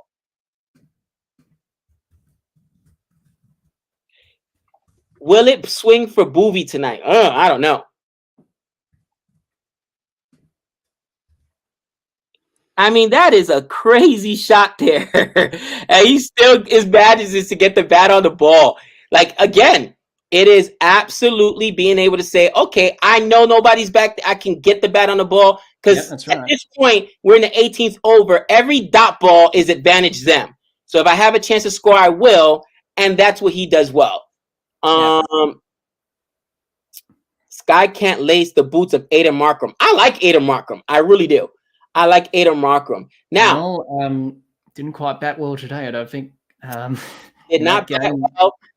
You know, for South Africa today when they lost against the Netherlands, but and you know what? Baby AB. People talk about him. Man, that was crazy innings I saw there from the young boy, Baby AB. I'm a fan. Just say it. So there's some young, interesting players that in the next few years we're going to be very, very excited to watch their careers, and Baby AB is one of them. India versus England is going to be interesting in first in the semifinals. First and foremost. What are your thoughts, Jack? It's going to be a good game. England were talked about as favourites, and going into that game, you probably think they are favourites. And India, during this tournament, have been good. Other times they haven't been good. They've got some question marks to fill and answer. It's going to be a good game. Whoever can play well on the day will go through. I don't really have anyone to support there, so I couldn't care less who wins. I hope New Zealand win on the other semi-final with Pakistan. But, yeah, going to be interesting. No doubt about that, that's for sure. That semi-final. Two very good teams. And what a shot from Yadav again over the top of the rope. Oh, again over covers. Is that 996? No, 900 and that puts him at what? That puts him at 1,002 runs. No, yeah, 1,002 runs in T20 cricket calendar year. Oh, Sky. He's miles of everyone else in this year in T20 internationals. So. But he's just a lucky batsman. Come on, give Sky some credit. Why is his good name besmirched? I don't know. But guys, once again, this is why while I like India and I like their chances, you can't keep doing this. And what I mean by that is KL Rahul 50 and out. You cannot, and maybe you cannot expect Sky and Virat Kohli. I would say in this tournament, they've probably scored, if not a full 2/3 of this team's total runs, very close to it. Somebody let me know in the chat. They've probably scored 2/3 of their runs. Guys, you can't win that way because if it's just two guys carrying you, the guy could get hurt. I mean, he could get out on a lucky shot. You can bowl around him. You know what I mean? Just bowl wides and, let the other guys come in. Like, man. And I think that other guys now, KL Rahul, like to your point, got himself a 50 and he was out, second 50 of the tournament. But this is where I'm like, Rohit Sharma needs to show up because he's the other big gun. Hasn't done it. To your point, Pant, what he scored today? 3 runs? 3. Yeah. Who else is going to show up? Who else is going to show up for India? That's right. And England, their bowlers have been doing well. Sam Curran's been bowling well. He's their main bowler for them. Mark Wood. Nick's not here right now. Thank God Nick's not here right now. Oh, he's like, oh, England, oh, Wilkes, oh, Wilkes. Everybody says, I have an unhealthy man love for Scott. Really?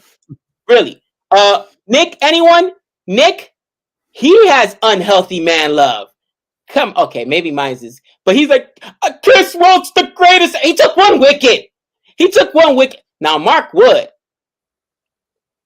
would be a better bowler if he could stay healthy. Because with his 3-wicket haul, and he hit a couple of 1-5. I think they said somebody showed me in Twitter. Did he hit like 154 or something like that? Woo! That is pace. That is real pace, bro. That's almost miles an hour. That's almost 100 miles an hour. Mark Wood is the X factor. All right, don't talk about Chris Wilkes. Nick, and it's all because of Wilkes. It's all because no, it's not. But that's his guy. He loves him some Wilkes. Yeah. But I think Mark Wood may be. Obviously, he's got the best pace. But here in Australia on these pitches, they may be the most important bowler for England. And that's the thing. Can he stay healthy for the rest of the tournament? 2 more matches. Can he get, because he gets a hangnail and he's, done, basically. So he did go off in the game yesterday against Sri Lanka, but he came back on and bowled again, so that was okay. In injury concern for England, Dawid Malan pulled his groin in the field, so he's going to be in doubt for that semi-final against India, and that's a very good shot from Yadav down the ground for another boundary. Oh, Zimbabwe are starting to lose the plot here a little bit now. It has been good. It's now 163. How dare you? If Chris Wilkes even dreams about getting Sky out on a duck. He better wake up and apologize. Chris Wokes? Seriously? Man, listen, you and Nick have an unhealthy, delusional obsession with Chris Wokes. Stop it. Stop it. On a duck. Come on. Come on. Yes, when it looked like Zimbabwe was going to be able to bowl out India for under the 170 people were asking about, I said maybe they can get up to 150. 150. Sky's already got him past 160, and he is absolutely demolishing this team right now. I mean, it's Sky Central, baby. It's Sky Central. Oh my. Oh my. We've got left. One over after this. So Zimbabwe, what can they do? Can they restrict them? 170 maybe? Probably not 180. Well, I think it's a little bit too far for them to chase this down. Obviously, given their batting, the firepower, Sekinder Raza will be the key for them. But if India take early wickets, then it's probably all over. So, but anyway, you never know. Yeah, you never know. You're right. You never know. Zimbabwe can do something. You never know. It's the beauty of T20 cricket. But you would think India will be happy with this position right now. And this partnership's very good. 64 for the 5th wicket. Just what they needed. Get them back on track. Man, I mean, 165 for 4, 1 over left. And again, when they were down 101 for 4, what did I say? They still got Sky. Who's carrying this team? Once again, Sky. You know what? I'm going to send him a bottle of aspirin. I'm going to send him, forget about it. I'm going to send him a case of aspirin. Because the guy's back got to be hurting. He's carrying this team. Him and Kohli carrying this team on their shoulders. Can somebody else?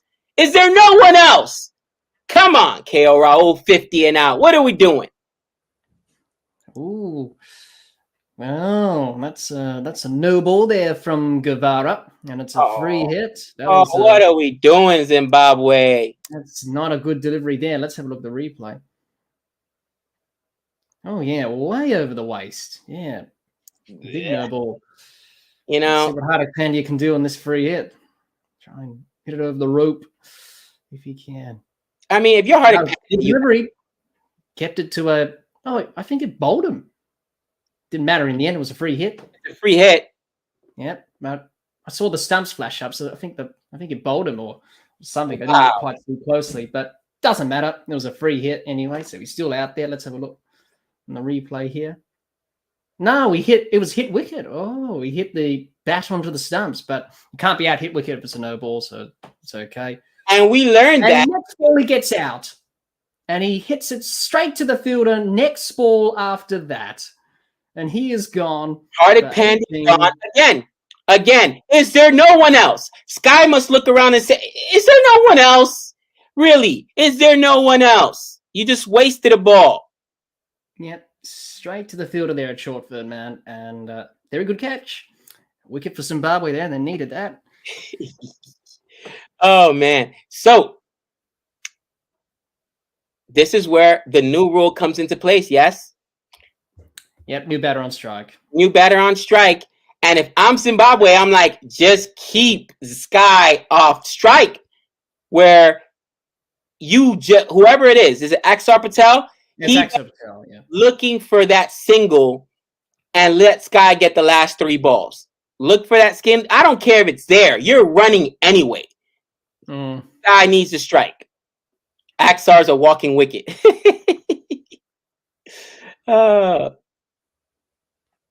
Gabe, did you see the retweet I sent you showing the DLS calculation table? Yeah. And I'll tell you right now, you sent it to me, Jack sent it to me. When Jack sent it to me, I thought he was joking. I thought he was messing with me because the thing looks like the periodic table. I was like, what is this? What? I had 2 different teachers look at this, and I'm not talking about Nick. And we're like, huh? What? Yeah. What? No. That's way too. You're expecting umpires to do that on a no. If the average fan can't do the math in their head, guys, it shouldn't be a rule because then it always will lead to There we go.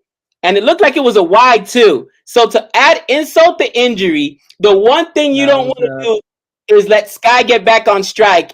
It's a wide, and then they take the run. Yep, they take the run. So 2 off that delivery, the wide and the single. So Zimbabwe. What Zimbabwe wanted there. Zimbabwe. Not what they their way in these last few overs, Zimbabwe. And, well, that's gone over the rope for 6 or 4. No, it's 6. That's a very good shot. Oh, Sky. And what did I say? You better run, get Sky back on strike, because the man is a man possessed. Let the dude rake, because that's what he does. He absolutely rakes. And did you see how quickly he just went across the stumps? Again, it's going to be out there. And it looked like it could have been a wide as well. But he just... he could have left it. It could have been a wide. But he decided to move across to the off stump and access the field. Access the field behind square on the leg side. And he did it well all the way for 6. And that's good bashing there from him, recognizing where can he score and maximize boundaries. And that was going to absolutely be a wide. And he said, nope, I'll take a 6 off of it. And that's why he's got the 20 mentality. And that's why, because he can play those shots so late. Sky has rotors for his arms and wrists. Yeah, I mean, he's got the best hands in the business. And again, to your point, while other people are compilers, there he goes. Gets himself a 50 on what, 22 balls or something like that? Oh, Sky. I think Sky gave the bowlers money before. All the Sky hate in here. Is it because they haven't bowled well to him, Zimbabwe. They just have lost their way with the bowling here. And 176, that's going to be a tough order for them, but let's see what they can do with the bat in the second innings. Give it a go. Got nothing to lose. It's 50 off 23, 51 to be specific, off 23 balls. They took 2 on that, by the way. We'll make that 55 now, Gabe, because that's another boundary. Oh, Sky, another boundary. Another boundary. The 180 is up. Oh, it's disgusting. It's absolutely disgusting. Oh, my gosh. Oh. Yeah, well, Zimbabwe. Yeah, just haven't got it right with the ball here. It's just gone very bad for them here. But as I said, nothing to lose for Zimbabwe. Go out there, see what you can do. You never know, but give it a crack. But India starting to put the accelerators on here. And this is a good score. They should back themselves to I mean, easily. I can't imagine. And people say, oh, they need 170 to 180. They're at 176 right now. 176. And no, they're at 180. There you go. Those of you that we requested the 180. There's your 180. There's your 180. Yep. Oh, listen. I'm loving myself some Sky because I believed when no one else believed. And he's proving me right.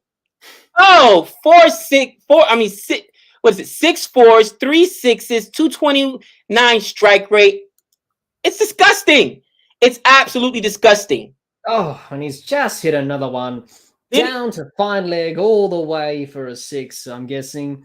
And I hate it. You're 1 ahead of me. But yeah, I know. There it goes. Oh, wow. 4, I think. Yeah, boundary, sorry. Didn't quite go all the way. Another boundary.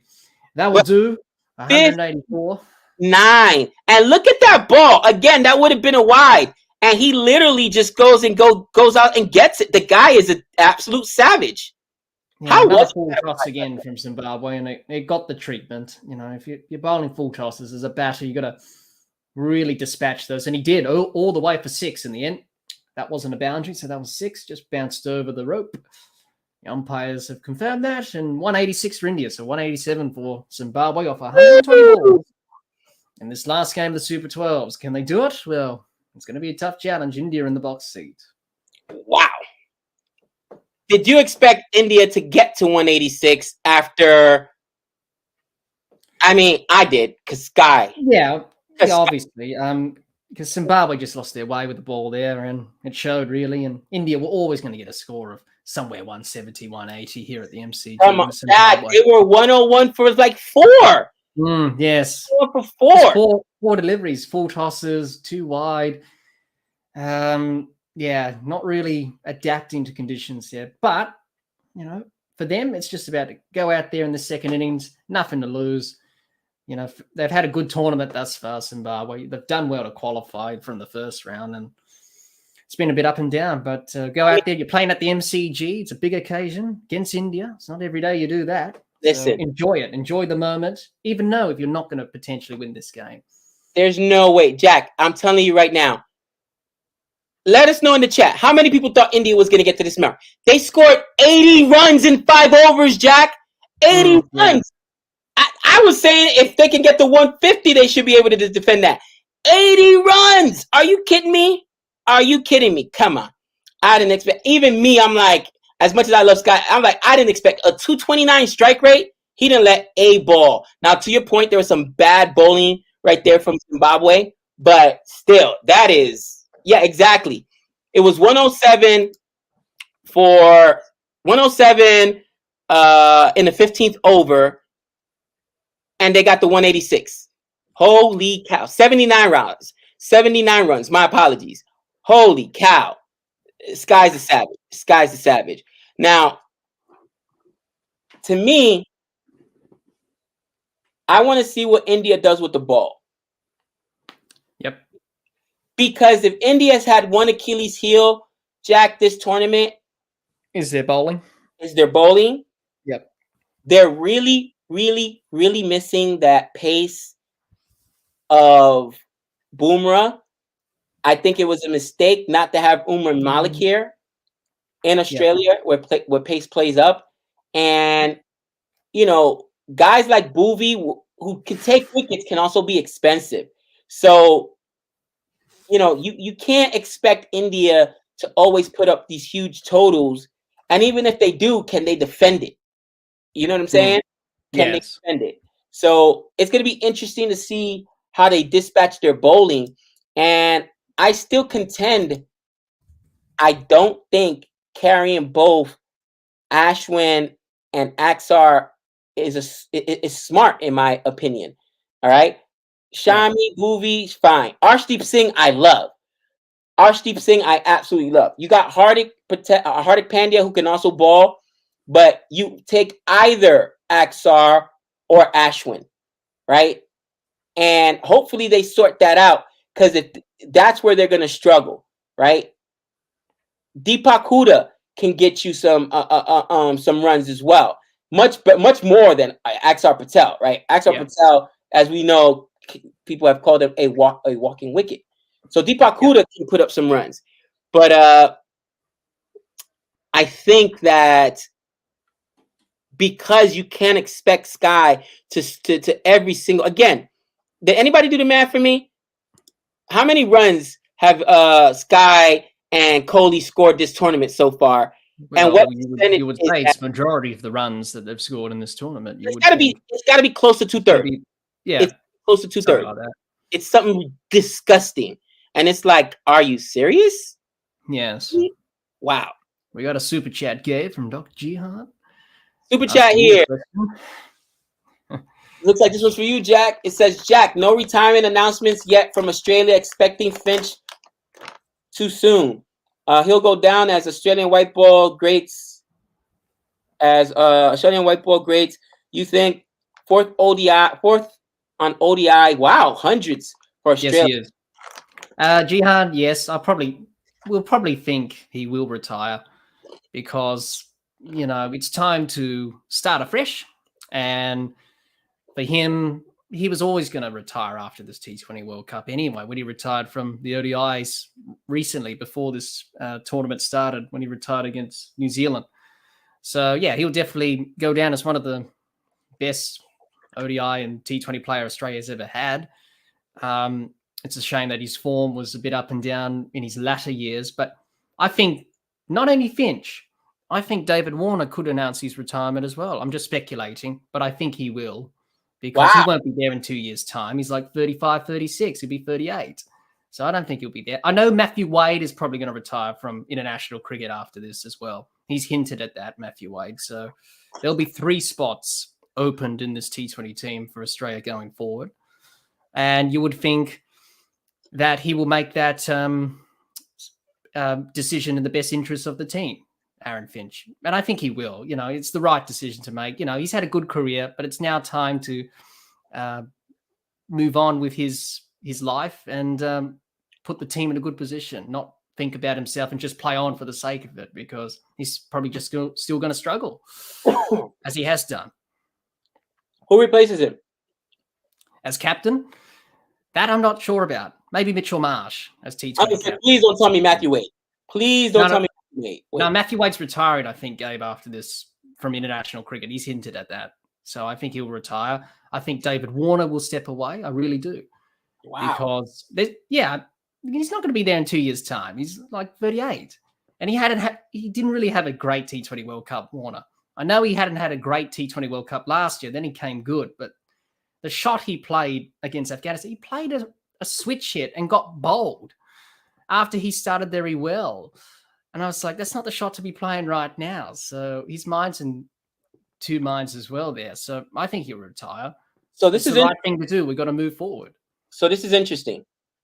If Warner's gone, in your opinion, Smith, we both agree, needs to retire from T20, walk away. And Aaron Finch, what is this team going to look like when it is here in 2 years down in Florida? He'll be a different team, for sure. Be different, I think. I don't think you will have Hazelwood or Stark or Cummins, because we've got to think about it this way. Australia have to go down the route of picking T20 specialist players, not based on reputation, their name, and, he's Pat Cummins, he's got to be in the squad. No, T20 cricket's a specialist format now. You've got to pick players who can adapt in this format. And we picked the same squad that won in the UAE last year, Gabe, for this year's tournament in Australia. You and me know, with tournaments in any sport, you can't just do that because it's a different tournament. Right. It's a different thing. Right. That squad worked in the UAE, doesn't work here. We had Nathan Ellis. We had him as a good death bowler. We didn't select him. Okay, we selected Kane Richardson instead. Nathan Ellis was sitting on the sidelines playing domestic cricket for Tasmania. He could have been in the squad. He's a good death over specialist, and you need those specialists. And the selections were all wrong from Australia in this tournament, and they announced their squad too soon. They announced it straight away before the cutoff. They could have took some time to think about it logically. So it will be a very different team in 2 years' time. I don't think Marcus Stoinis could be there. I don't think Glenn Maxwell could be there because they're in their late 30s. They're 33, 34. So I might be watching. You need to go with the youth, and you need to go with younger players and players who are specialised in T20 cricket, who have done well in Big Bash, who have done well in the 100, who have done well in the IPL to play for Australia. That's the new strategy I think Australia need to go with going forward to the West Indies and the USA in 2 years' time. If we keep going down this route, we will never win another T20 World Cup. Well, Mitchell Marsh will still be there. Yes, I think he's... Marcus Harris will be there. No, that's Test cricket, Gabe. That's Test cricket. I think someone was talking about with Marcus Harris there. Openers for... But we still need... Bukowski's still got the concussion thing. He's not playing. He's now taking a break from cricket, Gabe. He's stepped away from cricket again, Bukowski. Right. So he stepped away again. So I'm saying obviously, let's not criticize Bukowski. Let's just support him. And mental health is a big issue in the. I get it. Stepped away from the game again for personal reasons, and let's support him and hope he comes back. But he's had a very difficult start to his career. Very difficult time. He's being talked about as one of the openers in Test cricket, but I think let's just come back to T20 cricket and who will open and whatever this discussion here. It's going to be interesting, but it will definitely be a different team to what we've seen this year, that's for sure. Because with Cummins, Stark, and Hazelwood and Smith, you want them to be playing Test cricket as long as they can. So you don't want them to be playing T20 cricket. So they'll cut down as the years go on. And Australia have to really change their strategy going forward because it did not work in this tournament. And a lot of people have been saying that. A lot of people are saying the selectors are too stubborn. They don't want to do different things. They're not using common sense in cricketing terms. Even me the other day, I was shaking my head and crossing my arms like this game and saying, why aren't you picking Mitchell Stark in a crunch game? And you pick Kane Richardson. It doesn't make sense. He's your best bowler, and it doesn't make sense. He would have taken wickets.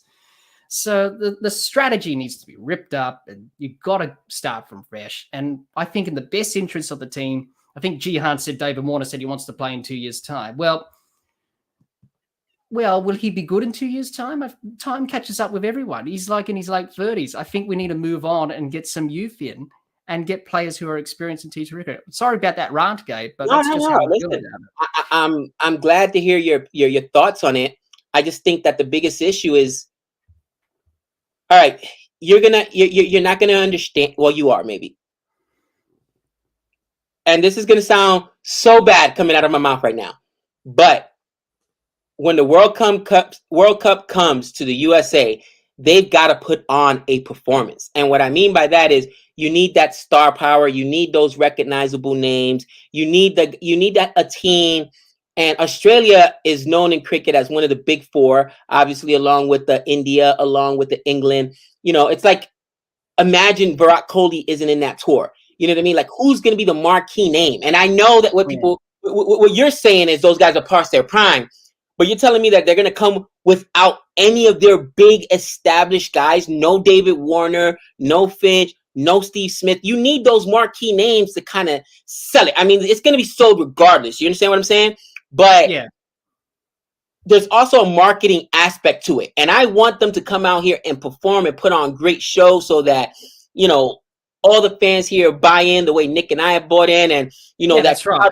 But I'm just looking at it at a cricketing point of view in terms of how will first ball gone, and oh my gosh, Boovy gets a wicket on the first ball. Was that Kohli that dove for that ball? I mean, he caught that. Yep. Man, that's the end of Medhia. He's gone for a golden duck, and Zimbabwe 1-0. Isn't that a platinum duck? Because it's the first ball of the actual. No, it's a golden duck, Gabe. It's a golden duck. Golden. First ball's a golden duck. Platinum duck is where you haven't even faced the ball and get run out. That happens. Diamond duck, as we say. My! But golden duck for Medhia. So I'm just saying, and then you're saying that Patty Cummins may not be there. These are all names that are big stars and recognizable stars, and I can guarantee you that the ICC understands you want to bring big stars out here with big names, even if they're past their prime. Because guess what? That's what we did to sell football or soccer here in the United States. We got a very, very old, past his prime David Beckham. But, bro, there were 50,000 people out there because they knew the name David Beckham. So you got to bring stars. Right. So I'm looking at it from a selfish perspective to get to hopefully see. But I'm just looking at it and how Australia can win the tournament in 2 years' time, and you got to really put those decisions on the table, and they're very hard decisions to make. But they are. A lot of people are calling for change from many Australian fans, the media, and all that stuff. The reaction from what happened on Friday. Ooh, change, and they want change to happen. Oh wow! Oh, is that 3 slips? Oh, India being almost disrespectful here. They got I believe so. Why not? Well, go on the attack. Look for wickets. That's what you need to do in the power play. In the power play, 3 slips. And, man, that's how come, like, Kohli makes this catch here, man. And, I mean, it was a great catch. But, oh! That LBW. I don't know. I was given not out. I think it's going down leg side. Yeah, it looked close. It looked close. You're the umpire. You tell me. What do you think? Yeah, I'll be giving that not out. Not out? Not out. We got to hear from Jack. Listen, he's a professional. He says not out. And it looks like both agrees with you. The angle, it's going down leg, probably going over maybe. If it's clipping, could be umpire's call, was given not out. But the angle, the height, it hit him above the knee roll. No. Oh, did they challenge it? Yeah, they did. They reviewed it. They reviewed it. Wow, okay. Well, because you keep the review of its umpire's call, Gabe, and you don't lose it. So they're hoping for that. Let's have a look on ball tracking. Yeah, missing leg stump. Missing leg stump by quite a few inches. It's going down. Decision by Richard Ketterborough there, the umpire, and signals not out. Yeah. So the ball was not involved. So it was plump on the knee pad, but it was going down leg side. Yeah, going down leg of the angle. So, and that's what it was. Yeah. So wasted review from India and players not using the DRS for its intended purpose. It's only there for howlers. And that wasn't a howler. That was a good decision. Ooh, love it. So, thank you, Krishna. Krishna says combined Sky and Kohli 471 runs in the tournament so far. Holy cow. Holy cow. That is ridiculous. And yeah. Maybe not quite 2/3, but they've got more than half of India's runs. That is ridiculous. Holy cow. Hey, Gabe Hahn said, Gabe, seen as umpire Jackers here, give him your best LBW appeal to see if you can convince him to give it out. Ooh, you know what? The next one, I'm gonna give you a shout and you let me know. Next one, you'll give me a shout and you'll let me know. I gotta be in the moment. I gotta be in the moment. We just gotta time it just right. If there's another LBW appeal here from exactly.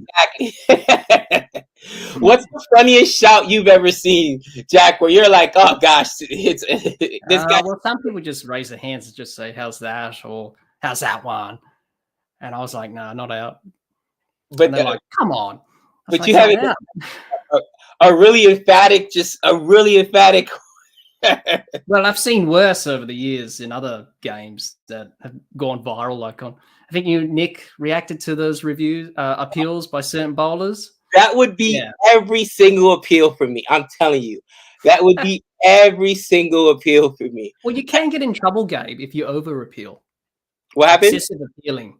Oh yeah, it was. Get in trouble for that. Who was it that you said got fined? Oh, no, maybe Aja said there's a team that's known for over appealing. They want out everything. And was it? No, it wasn't Pakistan. Maybe like Afghanistan. Like they appeal everything, and like the umpires get annoyed. And I was like, just one appeal. That's it. Just one appeal. That's it. Don't have to overdo it, but you can get in trouble for that. But as an umpire, it can be confronting when a whole heap of fielders scream at you and yell at you to give them the decision that they want. And when they don't get the decision they want, they can be a bit salty about it. But I was just saying, well, you're the players. You're here to play. I'm here to umpire, so I'm doing my job. So a little salt back at him. I like it. He said, I'm doing my job. You got to do yours. Ooh, I like it. Well, we got to stand there. We got to count 6 balls on the over. We got to think about 42 laws, and whereas the players don't know the laws. And I know you did that video with Nick the other day, reacting to some bizarre cricket laws. You know, I don't blame the players though, because there are so many laws in cricket and some obscure laws, like the grounds laws, right? Ball gets hit in the catwalk, right? The they hit the cameras up there or whatnot. Oh, spider cam, dead ball. Yeah. That's something where how often does that happen? So if you've not, it happens rarely, but when it does happen, then players don't like it because they say, "Oh, you stopped me from hitting 6 runs." Yeah. So I can understand why some batters don't like that, but those are the playing conditions, and that's why when we have cameras like they do in this T20 World Cup with spider cam, right? I think one of the games in this T20 World Cup, I think the ball did hit the wire or some sort. They were asking that. I can't remember which one of the games there, but it's a dead ball, and those are the playing conditions, and that's what players know. No, that wasn't good, but not out, Gabe. Going down leg. I'll be saying this, going down leg. Let's go down leg. And I'll put my counter. Next ball. Oh, that one was a terrible delivery. That's going to be wide ball there. Ooh. They're going to come back for a single there, I think. Yeah, that was ball. The ball right before that, the third delivery, that was plumb. It was just high and going. No, it was going down leg. It was down leg side, but not out there. It did too much, that one. Wide. Yeah, wide there. I tend to use common sense when I'm umpiring with wides. look, we don't really follow international guidelines and all that stuff. So we use common sense. If it's that far away from the batter, don't call it a wide, but you do in international cricket, which I think is a bit ridiculous, really, because it's not really actually a wide because the ball's next to the batter. So, but anyway, that's international cricket for you. Anything down the leg side, they're strict on it. Oh, bowled him.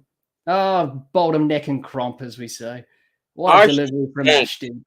Arshdeep Singh, and I was about to say, you know, good delivery.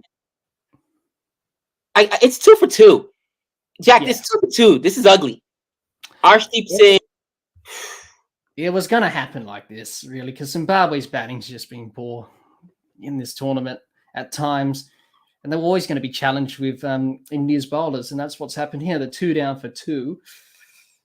And that one through the gate, as we say, bowled him neck and crop.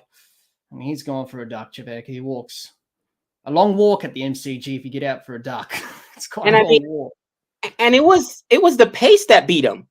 Yeah, pretty much. And I mean, it wasn't like this isn't Mark Wood out there. I mean, no. I bet that ball was maybe quick, but it was just a good ball. Just one that just swung back in through the gate, and he didn't play that all that well, Chiveka. Oh man, 2 for 2. But it's a good start for India, not a good start for Zimbabwe. Their captain, Sean Williams, comes out at number 4. What can he do? He's had an okay tournament with the bat. So Zimbabwe 2 for 2 now. And Han, sorry, Gabe. I'll let you. No, they're chasing 186. And I mean, when you're chasing 186. Yeah, it's always going to be a challenge for any side. But if you're Zimbabwe, it's a bigger challenge because you're not used to chasing those totals successfully. Nothing against them, obviously. It's just their cricketing ability. They haven't really caught up to that level yet. Yeah, no. But this experience will put them in good stead. We cannot forget that. And you got to learn the hard way, as they say. And yeah, that was a very good ball from Arshdeep there. He's bowled pretty well for India. This T20 World Cup. Just swung back in and down the line. He has been good. Knocked him over there. So always a good sight as a bowler. I've been there many times when I've bowled someone. It's a good feeling when you hear the stumps getting clattered. It was the swing that got him. Yes, says it when this be because I'm like 134. That's what it was. That's you shouldn't be missing that 134. Come on, but it was more the swing. A super chat from Jihan. Gabe. Dr. Jihan says potential 220 openers: Ben McDermott, Travis Head. I forgot about him. Darcy Shots may move up. Stoinis up. But you thinking I like Josh Phillip. I like Josh Phillip. I like Josh Phillip. There's good potentials there. You think his Stoinis is going to be done too, right? I don't know. He's 33. He's going to be 35 in 2 years. You never really know in 2 years' time if you're still playing or not. You could pick up an injury, could end your career. You never know. True. But I'm just looking at it like we should really invest in youth. And Jihan mentioned some good options there. McDermott and Head. Josh Philippi, Jason Sang has done pretty well for the Sydney Thunder and the Big Bash. So we've got a lot of options. It's just the strategy for Australia needs to be better in terms of going forward because it hasn't been good in this T20 World Cup, and that's why they're out of the semi-finals. And people want change, and people want it quickly. Yeah, I mean nobody wants. That's cricket, you know. It's sport, you know, and look, you know, it happens, you know. That's why it's a business, man, and you want to win, and that's what it is, man. You can't blame them. Han, to get to your question about the new wide laws, I'll answer that question for you. Thank you for the super chat, Dr. Jihan, and I like some of those suggestions. And before you answer Han's question, an American audience right now does not know who a Ben McDermott is. All right. American, I've never seen him play. Yeah. I watch cricket. I know who Travis Head is, but his name isn't David Warner. His name isn't, or Steve Smith or Marcus Zorn or Glenn Maxwell. Guys that are marquee players, and you need that star potential. Like, I don't care if Virat Kohli's in a wheelchair. You've got to bring him over. I don't care. is long in the tooth, and you have to, like, you know what I mean? You need those big names because, you know, stars sell the game. Yeah, and I so know I'm being selfish, but even like people will go out and watch the West Indies when they played, and they were still excited to go see the Universe Boss play when I saw them playing that last T20 World Cup, not this one, but the one before last when he retired. It's still the Universe Boss. You know what I mean? It sells tickets, it brings attention. So you need those marquee names. I'm thinking about it from that perspective. Yeah, that's fair enough. But I'm just looking at it at a different point of view where if you want to compete and be better, you have to go with youth and you have to go with specialist players. And that's what Australia could do. To get to your question, Han, about has the new law about wides come in yet? If a batsman walks across the wicket, leg stump is not the line anymore, but his back leg is. Well, I did see that, Han. I did see the changes to the laws there. I haven't really read them fully about the new wide laws. I was meaning to do that, but I just haven't had the time. So I'll get back to you on that later on about that when I've read it fully. But I did know that they did change it when the laws got updated recently with the new changes. So I think common sense in T20 cricket for wides should be applied. I think we're a bit strict for those down the leg side, I think. But anyway, you know, it's T20 cricket and it favors the batters. So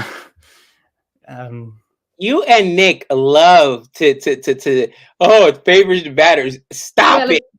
Cricket does favor batters, boundaries, bats, everything.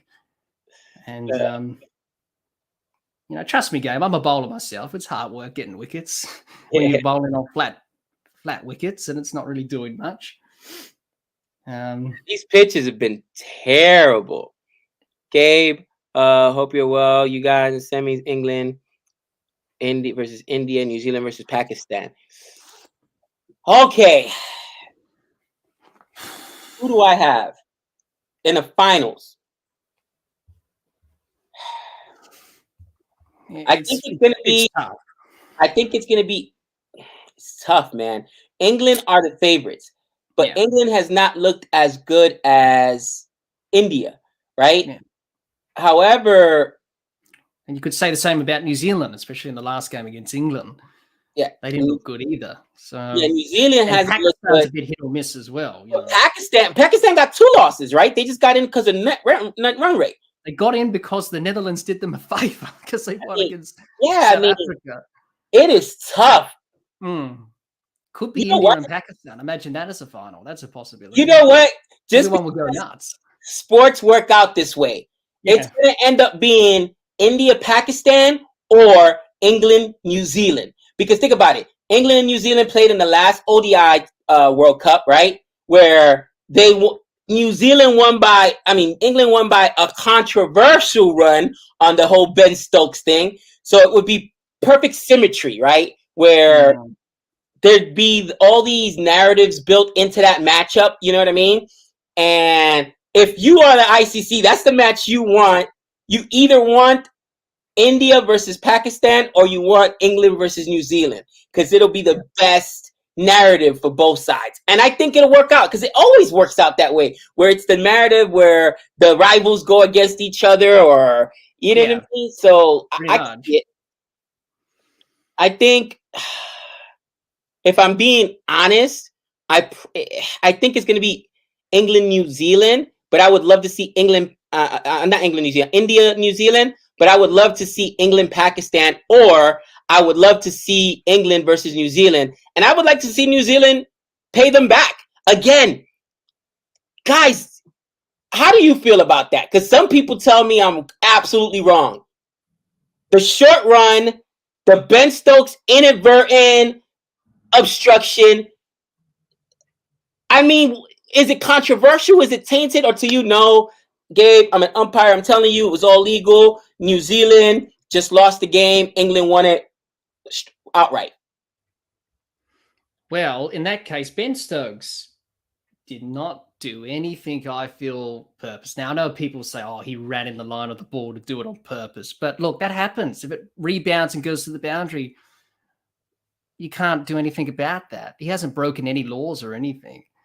It's just that Kumar Damasino, who was the umpire, he miscounted how many runs. The thing with overthrows is what people need to remember as an umpire, how many runs the batters run. And if they're in the start of, like, let's just say the third run or something. So before the overthrow happened, so you go for the boundary, then you have to add on how many runs they ran before the ball went to the boundary, if they crossed or not. It gets all difficult in that if you haven't read the laws before, which I obviously do because I'm an umpire. So he got the sums wrong there. Obviously, I think he added on, I think he gave it, I'm just trying to remember. It's such a long time ago. Was it 5 runs?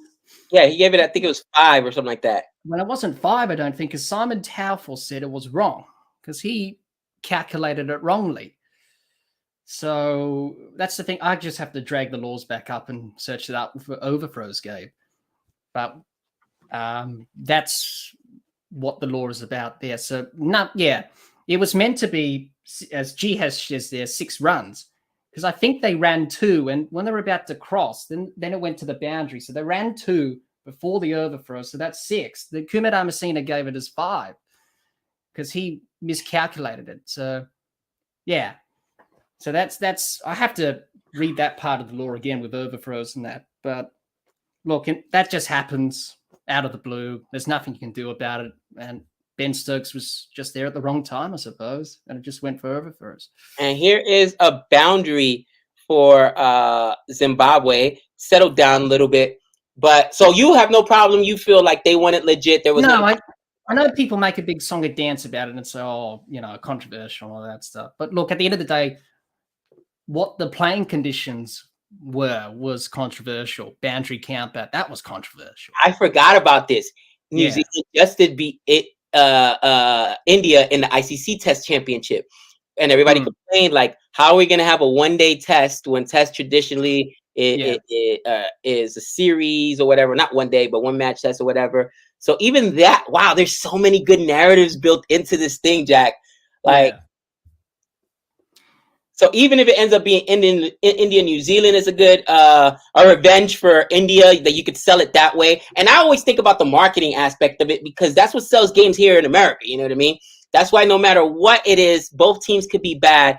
Yankees, Red Sox always sells tickets. That's like the biggest rivalry in professional sports.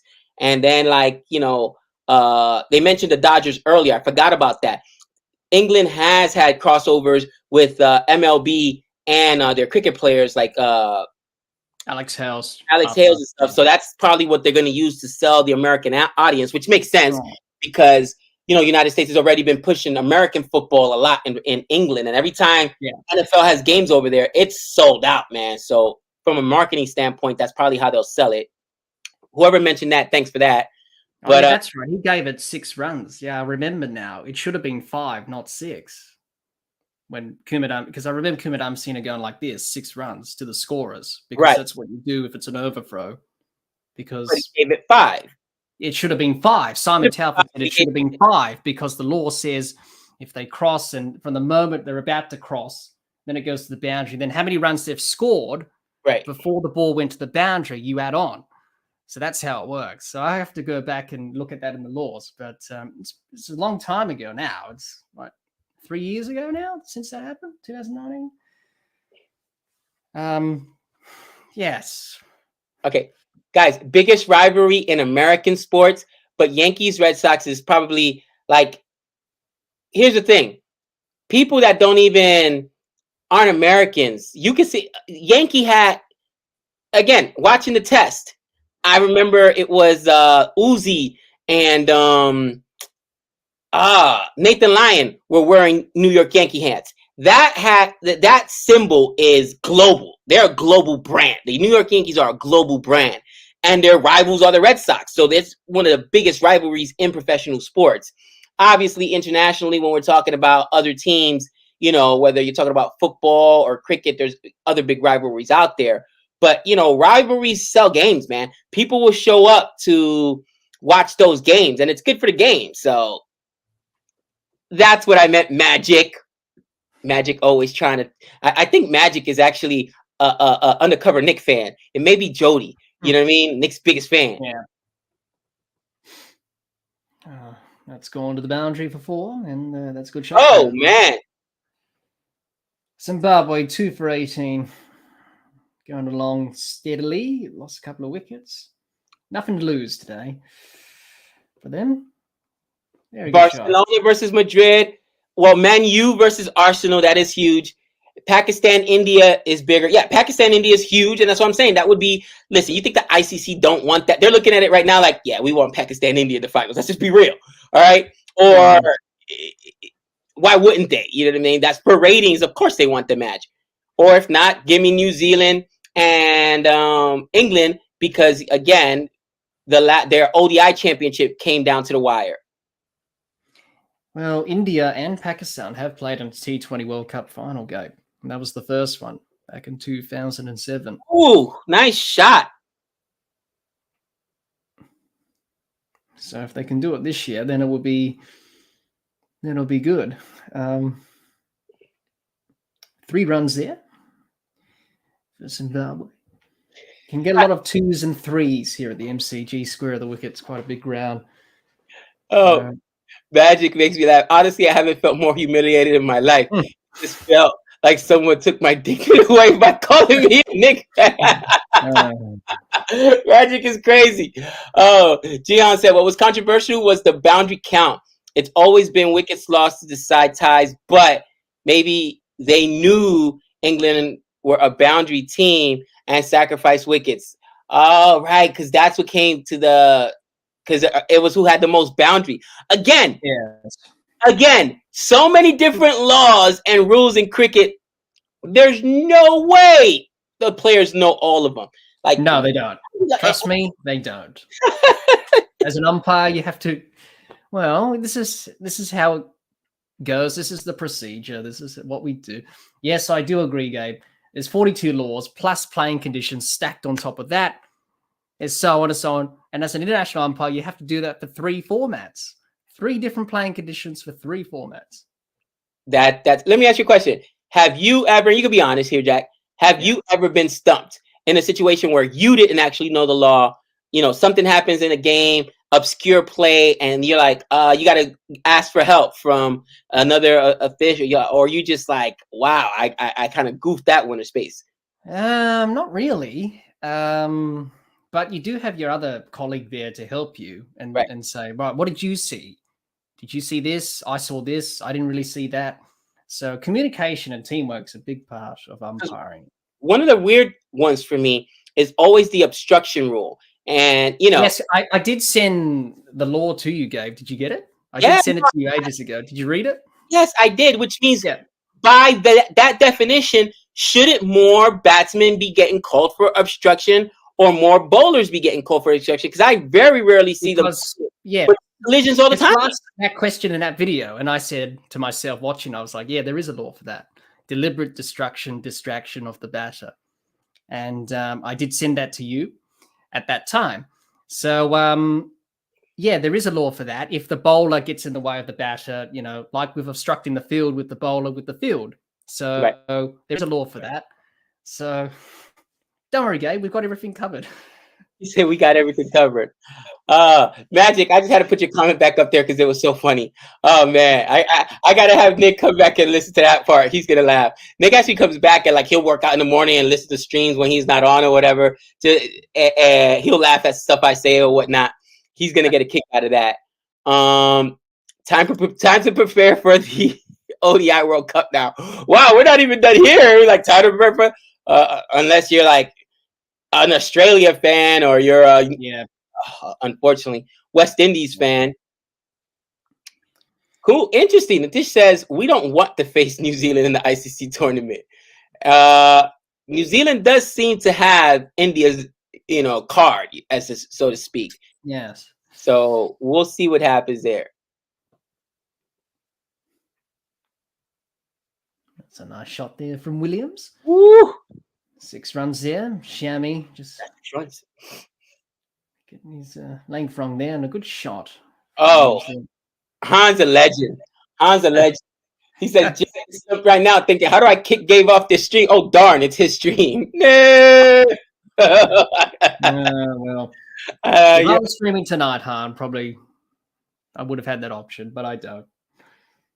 I think they're going to change the ball here. I think the ball's damaged after it hit the advertising boards, and usually cuts it up a bit. The LED lights took a chunk out of it, so they'll replace that. Now that actually is well, and I know they always say, "Oh, they bring in a ball when they lose it that's in the same playing conditions." You don't know if it's going to be like the same playing conditions. I mean, well, what they're doing now, Gabe, is you can see they got the box of balls, so they're trying to match the ball with the other ball that they need to replace, similar condition. Right. So they don't just take out a brand new ball; they've got to replace it with the same amount of wear and tear. So that's I've seen them do this also when they completely lose the ball. Yes, that's right. Because how do you know what condition the ball was in? Well, you sort of have a bit of a mental picture in your mind, or the third umpire can use the replays and say, "Oh, all right, try and pick a ball this similar wear and tear," or something like that. So, there's been some moments where the ball's gone into a cup of beer in the crowd and they had to dry it off or replace it because it's just too wet. That's happened many times. But they've got the new ball, so it's all good. And so now the new ball is going to be advantage bowler, I would think, right? Because with that new ball, it's a lot harder.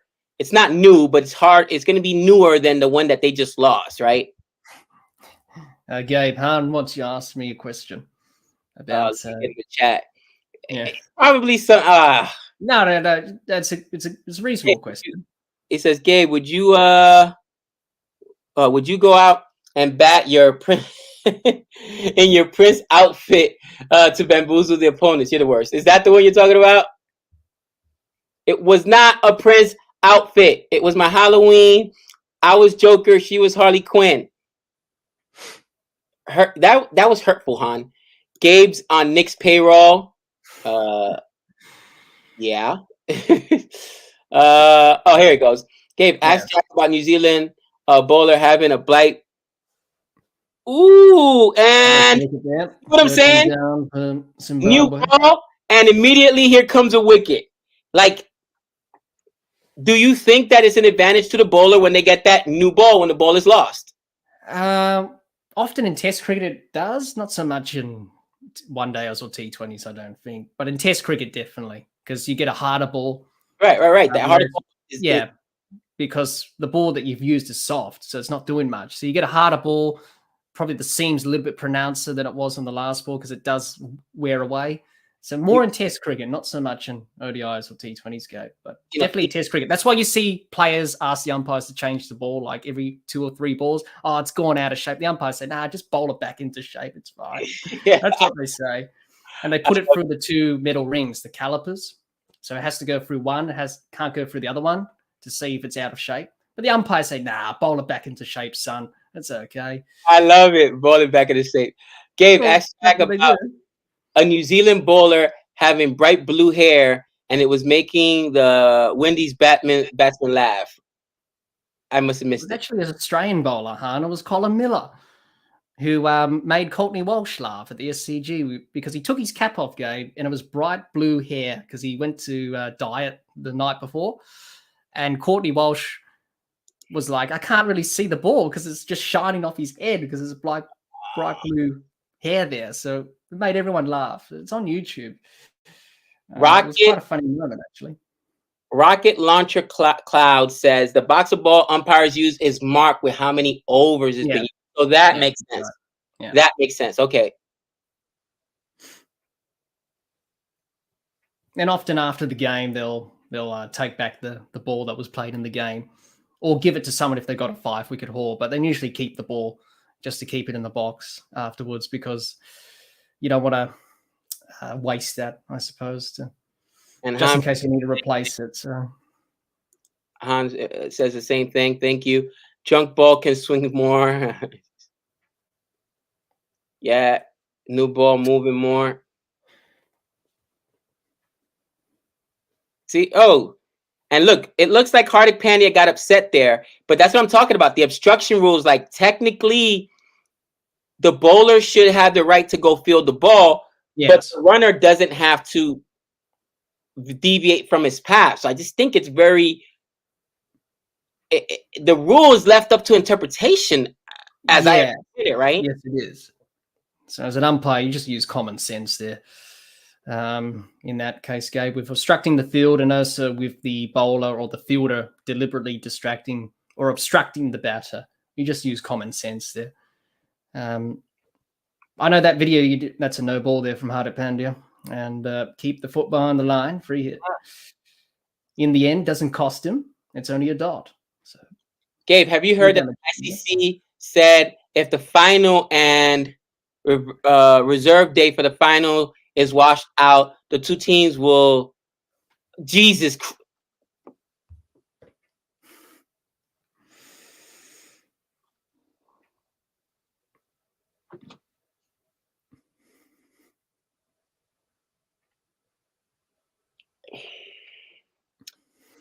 So I almost swore that time.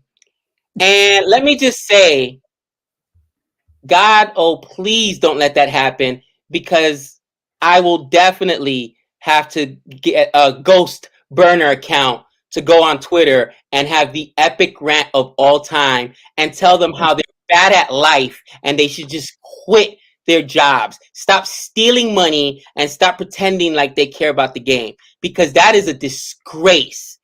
That a co-championship, everybody gets a participation badge, everybody gets a merit badge. Is that what we're gonna do now? Why play the games? Then why even play the games? Let's just all get a participation trophy, like Little League. Are you kidding me? Is everyone okay with that? That has happened before, Gabe. Champions Trophy. Sri Lanka and India shared the trophy because the final was affected by rain. So they were joint winners in that edition of the Champions Trophy. So it has happened before. Let's hope that's not the case in this final, but rain's been around and that's been the big talking point. But I don't think we'll get that to that stage. I don't think. But we do have a reserve day. So let's hope it doesn't. Because even Mr. Elon Musk free speech on Twitter will shadow ban me, because I'm going to go in on him. I'm going to, I'll destroy them. I will absolutely destroy them. Magic, I wasn't supposed to be the intimidating Joker. We were supposed to be the cartoon ones. We're teachers. My wife and I are both teachers at the same school. We can't be all scary. We're like the cartoon versions of them. You know, look at the suit. I wasn't wearing the Heath Ledger Joker on there. Come on, Magic. Oh boy, I can't believe that's the best that they have. I don't get it. Oh, Magic going in on me now. Breaking news: Hetmeyer finally caught his flight and is trying to find his teammates at the World Cup. Well, he's a bit too late. Oh man, that's a good one. Gabe, use the blue soap. Listen, yeah, I'm gonna need the blue soap. I'm gonna need 10115. I'm gonna need it all, guys. Please, for my own sake, I don't want to get banned again. All right, that was not a good time for me, and I was actually trying to use my account to start another account, but I guess I'm still banned somehow. Like they let Trump back on. Why am I still banned? But I'll have to use my wife's Google account to do it to create a Twitter account, because Nick's already requested of me to not use CFA Nation / Born Reviews Twitter account to go on my epic rants. Because did you ever hear the story, Jack? I'm not sure. If I did or not. There's just like we play fantasy cricket, there's a fantasy football league. It's huge. All right. And I play in leagues where you play for money. Got $1,000 on the line here. And this player called Stephen Ridley fumbles the ball 3 times. Now, running back normally get as many points as quarterbacks in fantasy football. They're like the highest scoring guys. Yeah. Not only did this guy not get me any points, he got me negative points because he fumbled twice and then got benched, didn't play again the rest of the game. I lost by 2 points. he literally got me -2 points.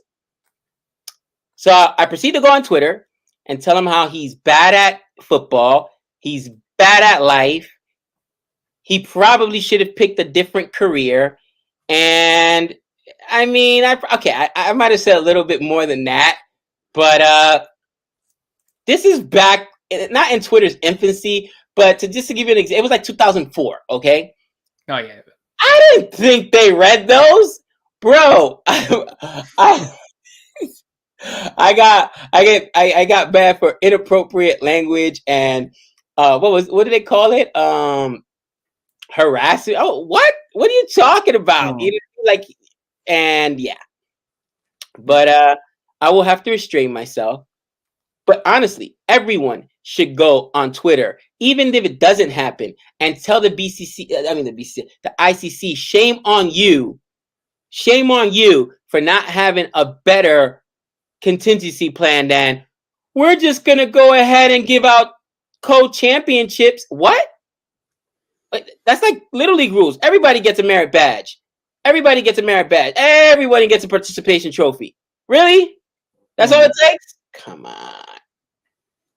But it has happened before. 2002 Champions Trophy. India and Sri Lanka. Final. Oh! And there's a wicket! Oh! Yeah, they look pretty plumb to me. But they've reviewed it, Zimbabwe. Well, just in hope, I think. Unless he got the bat on it, unless he got some bat on it, then he's all right. But I don't think he got bat on it. It looked pretty good. I can see why Rob Tucker, the umpire, gave it out. Let's have a look. Replay here. Good delivery from the bowler. Let's have a look. Ooh, pitched in line, impact in line. Oh, yeah, that's out. That's out. If he hasn't hit that, that's gone. That looked pretty plumb to me. That didn't look plumb to me, man. Nah, didn't hit any. Yeah, flat line on ultra edge. That's going to be out. And he's got to go. And I mean, I get it, trying to challenge it, but yeah, it wasn't like it had any chance of going down leg side. It was plumb. No. He knew he didn't get a bat on it because you feel your bat shake. You know if you hit it, yeah. Like that was a bad review. Yeah. You just hurt your team.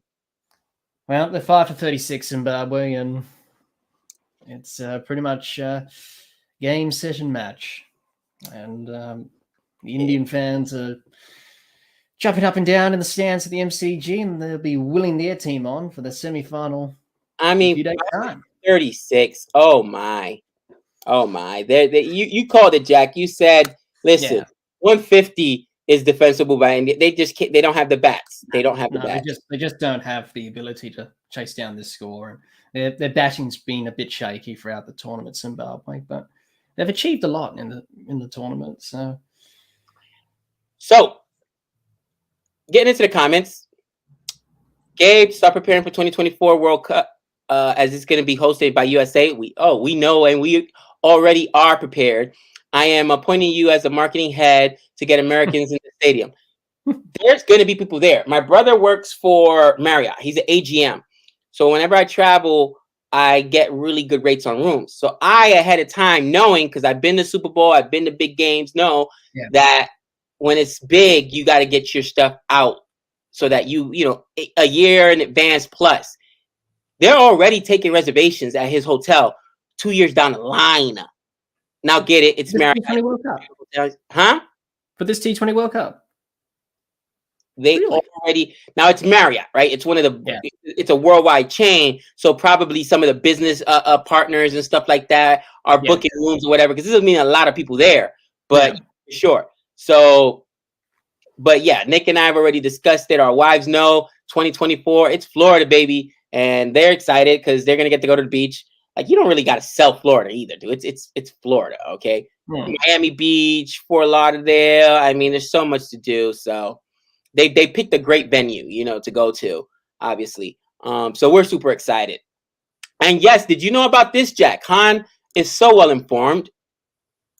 Las Vegas will be hosting a Formula race on the Las Vegas Strip. And yes, I am going to be there.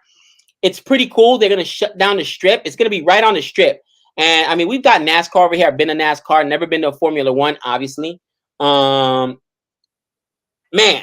like, it's different because in NASCAR it just goes round and round and round.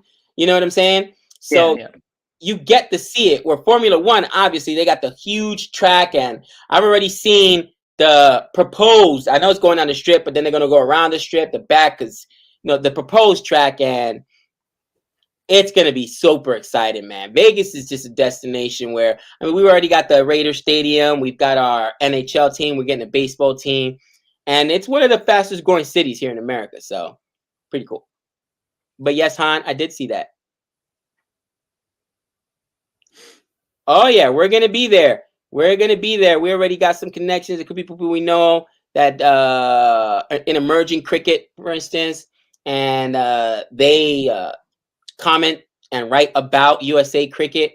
So we already know. Oh, my girl Renelle, what up? What is going on, Renelle? Watching the end of this blowout match. And it's much to talk about, but we can still have a good time, I suppose, Gabe, and talk about always. Los Angeles is not Florida, Gabe. Florida is the only venue. And yeah, that's fine. That's safe.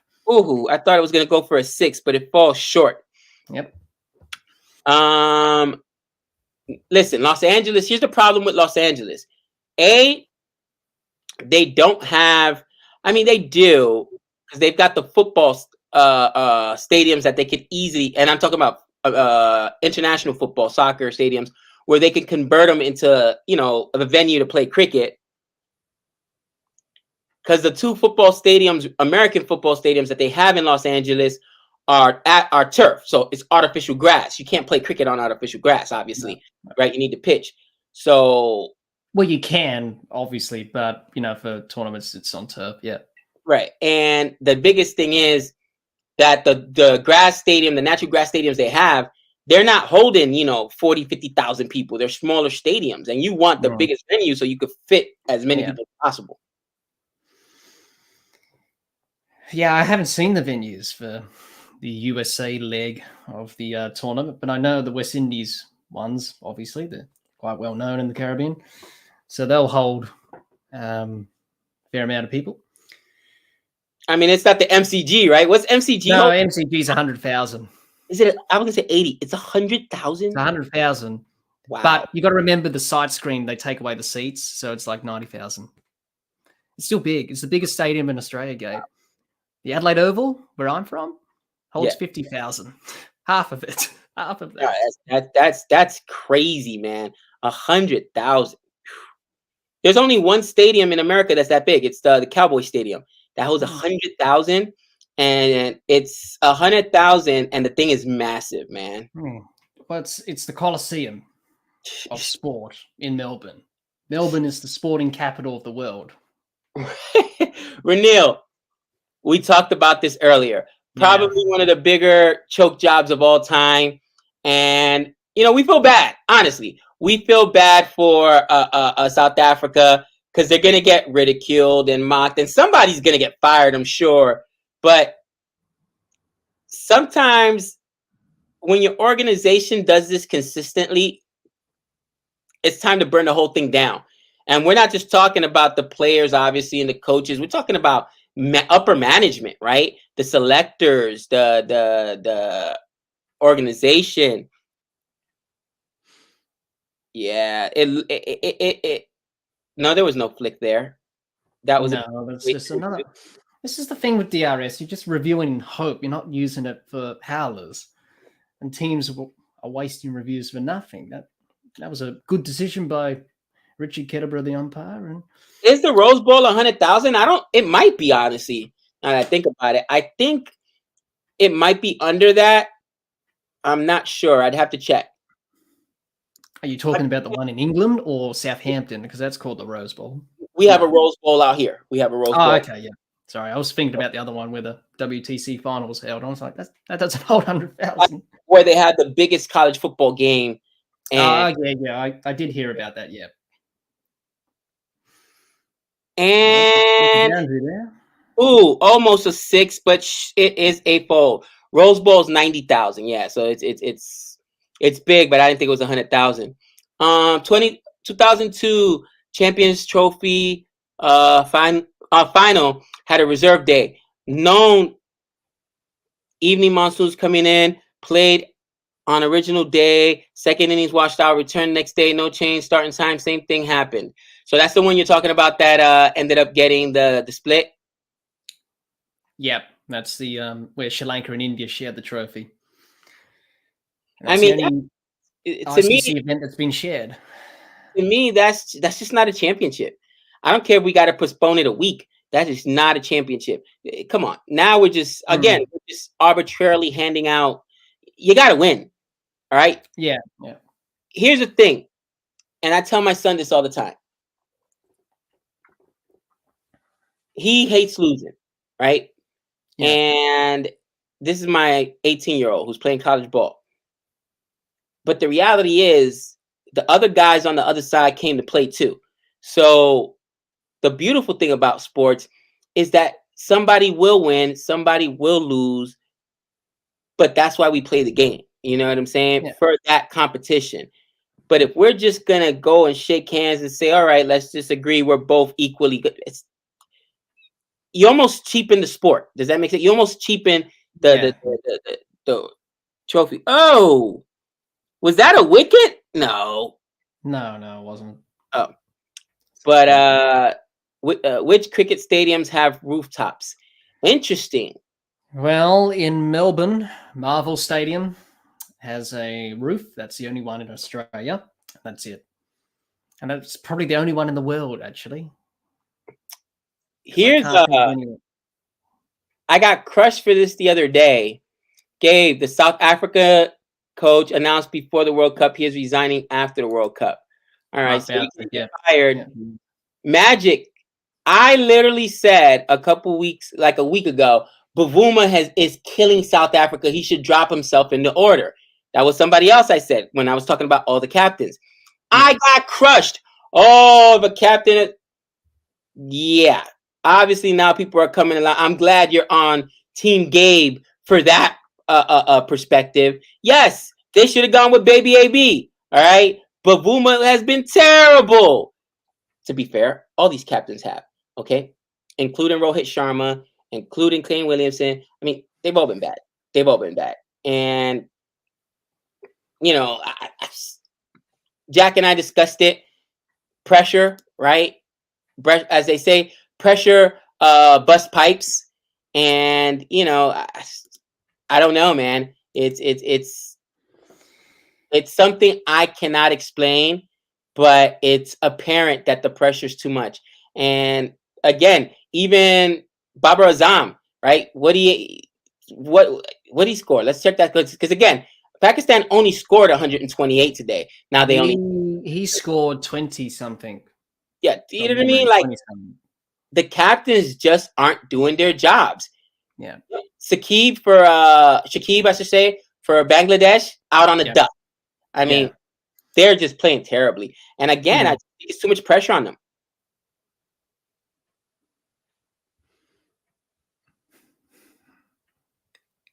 Oh, Gabe, Jihan wants me to tell you about what happened in the 2007 World Cup, where they had to play in the dark, literally, against Australia and Sri Lanka. And your favorite umpire, Gabe, Steve Buckner, was umpiring that day. So he had basically what happened was that they had rain. Bad calls then, because it was in the dark. Well, basically they had rain in Kensington, which is where they played the Kensington Oval in Barbados. That ground doesn't have lights back then. It now does have floodlights, but back then it didn't.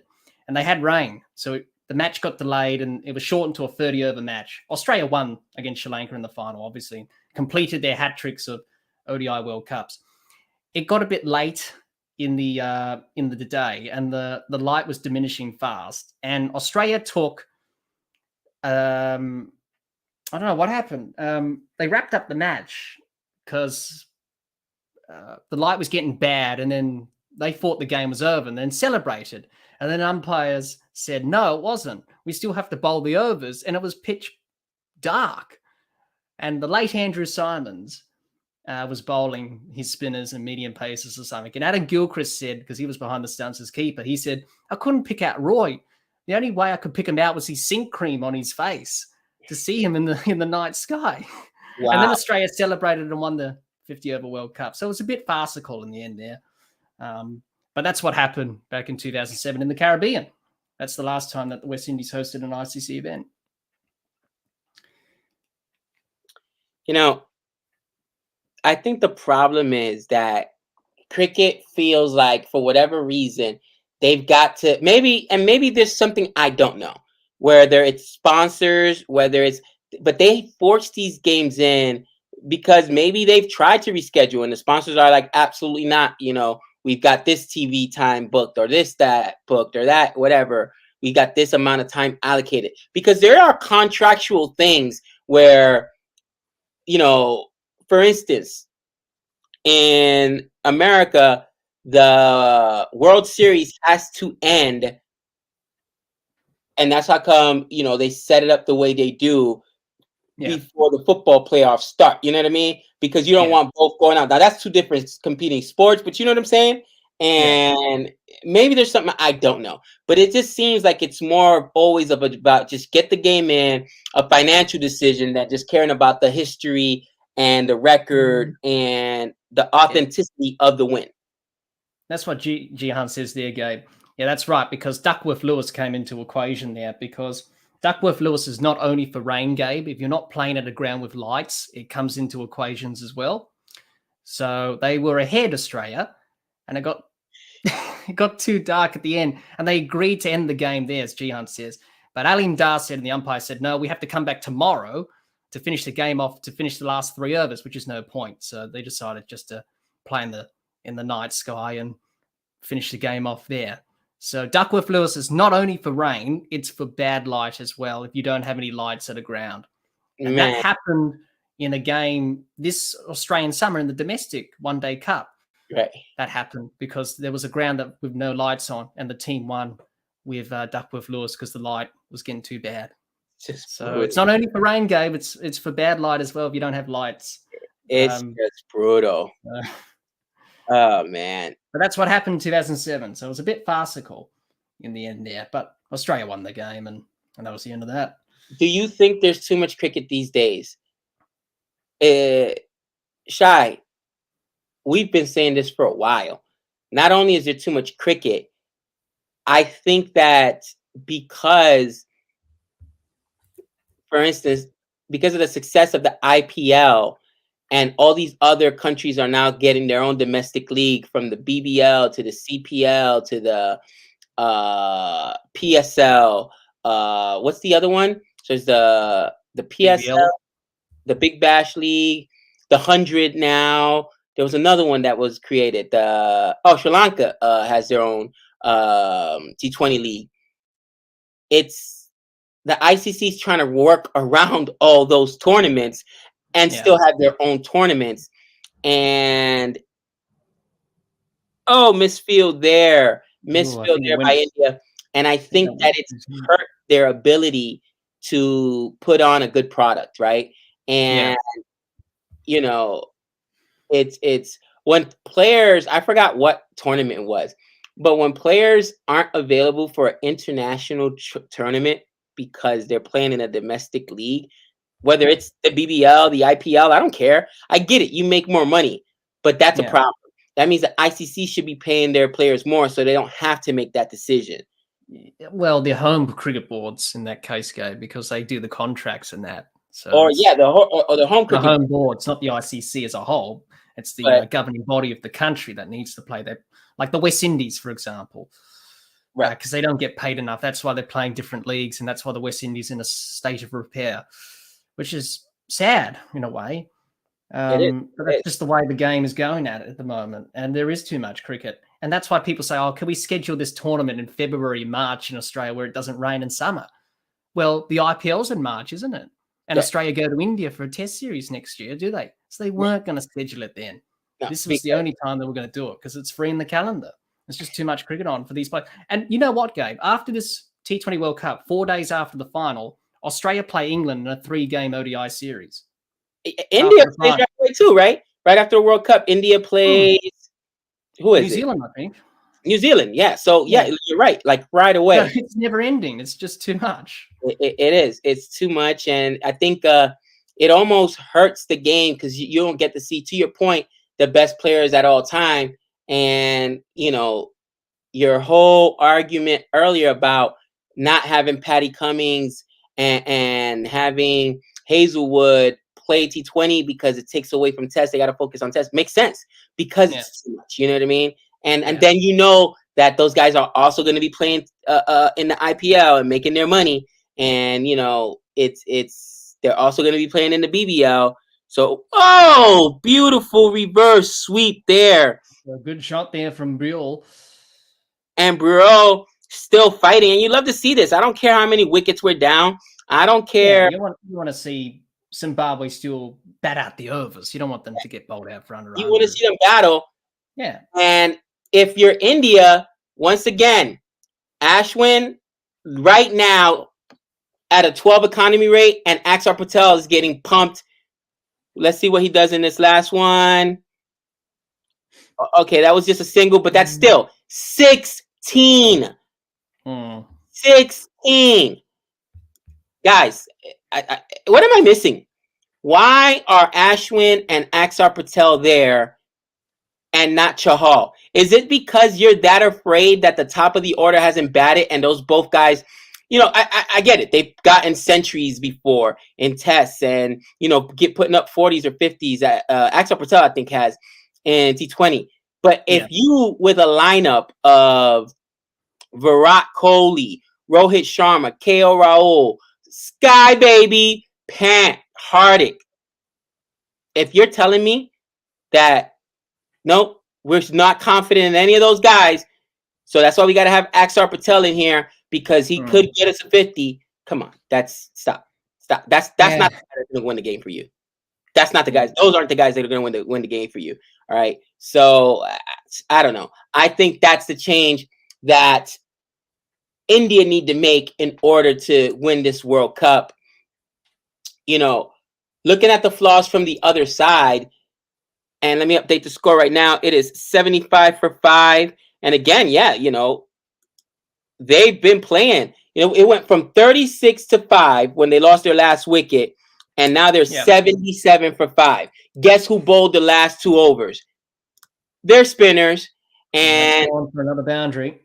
Yours hit another boundary off Ashwin here, third ball of this over. And let me get back to Rohit. Is this not another mistake by Rohit? Why is he bowling spinners back to back?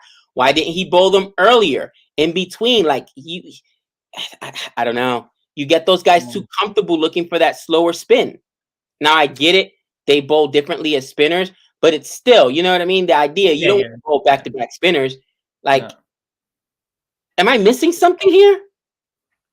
Well, I don't know why he's not playing Chahal. Maybe his record in Australia, maybe conditions, maybe different grounds or something like that, or maybe have Ashwin and Patel in because they offer the balance to the side. I'm not sure. That's what they've gone with, India. That's their game plan. They're saying we're playing Axar Ashwin for those 15 off 8. We can't get that from Chahal. Okay, fair enough. Chahal is a walking wicket. But my point is, if you're expecting 15 off 8, and that's what's going to be the difference in a championship, you probably aren't going to win. If those are the guys you're expecting to win it. Okay, maybe one of them. But you don't need to carry both these guys. No, come on. No, that's I think England. So what do you think? So for me, I think that's a change. The 2 changes I wanted to see, one of them at least got done for India, which was getting rid of DK, bringing in Pant. Yeah. I think Chahal should be playing. This is going to sound blasphemous. It is, but I don't care. It is what it is. Kane Williamson, do you drop yourself in the order? Let me elaborate here, guys, because apparently I need to do this. That doesn't mean he's not dropping himself off the side. That means he's going to bat lower in the order. All right. That's what I mean. So before you guys kill me in the comments, Kane Williamson. No, I'm not saying he drops himself off the team, but drops himself in the order. You know what I'm saying? And Where is? Hold on. Oh no, Irvin is actually. Wait, no. I think Edwards. Edwards is actually captaining, huh? For who? Zimbabwe or the Netherlands? Because Edwards is the captain of the Netherlands. And Netherlands is already out any which way. So I'm trying to see who's left. Look at this. 83 for holy cow. Guys, I know they're down 5 wickets, but understand India was 101 for or 107 going into the 15th over. I mean, again, anything can happen. And Jack and I have said that. And yeah, should India be able to win this game? Sure, but not getting pumped like this. Sort of taking me back to what happened with Australia and Ireland, Gabe, because they were 5 down for 25 and Australia bowled them out for 130. They should have really bowled them out for under 100 in that game. And that's what cost Australia net run rate. So for India here, 5 for 86, we're in a good position. Zimbabwe, this partnership's done well. It's still going to be a tough pass for them, but you never know. That's gone to the boundary, I think. Yes, it has. 4 runs from Burrell. They're getting Axar Patel. I mean, gosh. So 4, 2, 1. Yeah. So it's a pretty good over. So what's that already? 10 in this over? It looks like it's going to be another boundary. It is. Oh my God! Boundaries to win the over. Keep telling me why you guys need Axar Patel. Keep telling me why you guys need Axar Patel. Are you kidding me? Well, he's 28 off. None for 28 off 2. Wow. It's expensive tonight, but good shot from Buell. Good to see Zimbabwe with this fight. Absolutely. Listen, I'm not. Look at their fans, Gabe. Look at them with the flag. They're happy. Listen. Indian fans, hands on heads, and they're saying, "Oh, what's going on?" Thank you. Josh Butler is licking his lips like, "Yes, please. Yes, I'll demolish these guys," and I believe he will. Are you kidding me? Zimbabwe is taking these guys apart. Zimbabwe. Well, they need 13 and over, so that's still a lot. But they're making a good fist of it with some poor bowling here. Oh, that was down leg from Ashwin. That's a wide. And Ashwin, what is going on? Listen, to answer your question, Maju, is that how you say your name? What kind of pitch will get in Adelaide? Well, what I've seen thus far is that the pitch hasn't been as it usually is in Adelaide. It's been pretty slow, so batters have to really force the pace. We've seen some turns, some spinners in the games that have been played thus far have done okay there. So we may see the same for the semi-final on Thursday, which will be India and England at this stage, which it looks like it should be. So, yeah, it's not quite the typical Adelaide pitch, but as we progress through the summer, this is early summer, spring, so we'll see a different pitch in the Big Bash, obviously, because it's usually a good pitch in the Big Bash in Adelaide. Dude. And he gets the wicket, Ashwin. That's the end of the dangerous Buell. He's gone. And that's what they needed, India. They needed that breakthrough. They needed that breakthrough. They needed that wicket. Buell comes after Ashwin, and he ends up bowling him out. The ball had a lot of movement. I always find it funny when a spinner bowls you out. You know what I mean? Like, it wasn't the pace. It was just all that movement. Like, I see if the spinner gets you LBW or gets you to, pop out, fly out, weak content. But that just got through. And Ashwin bowls him out.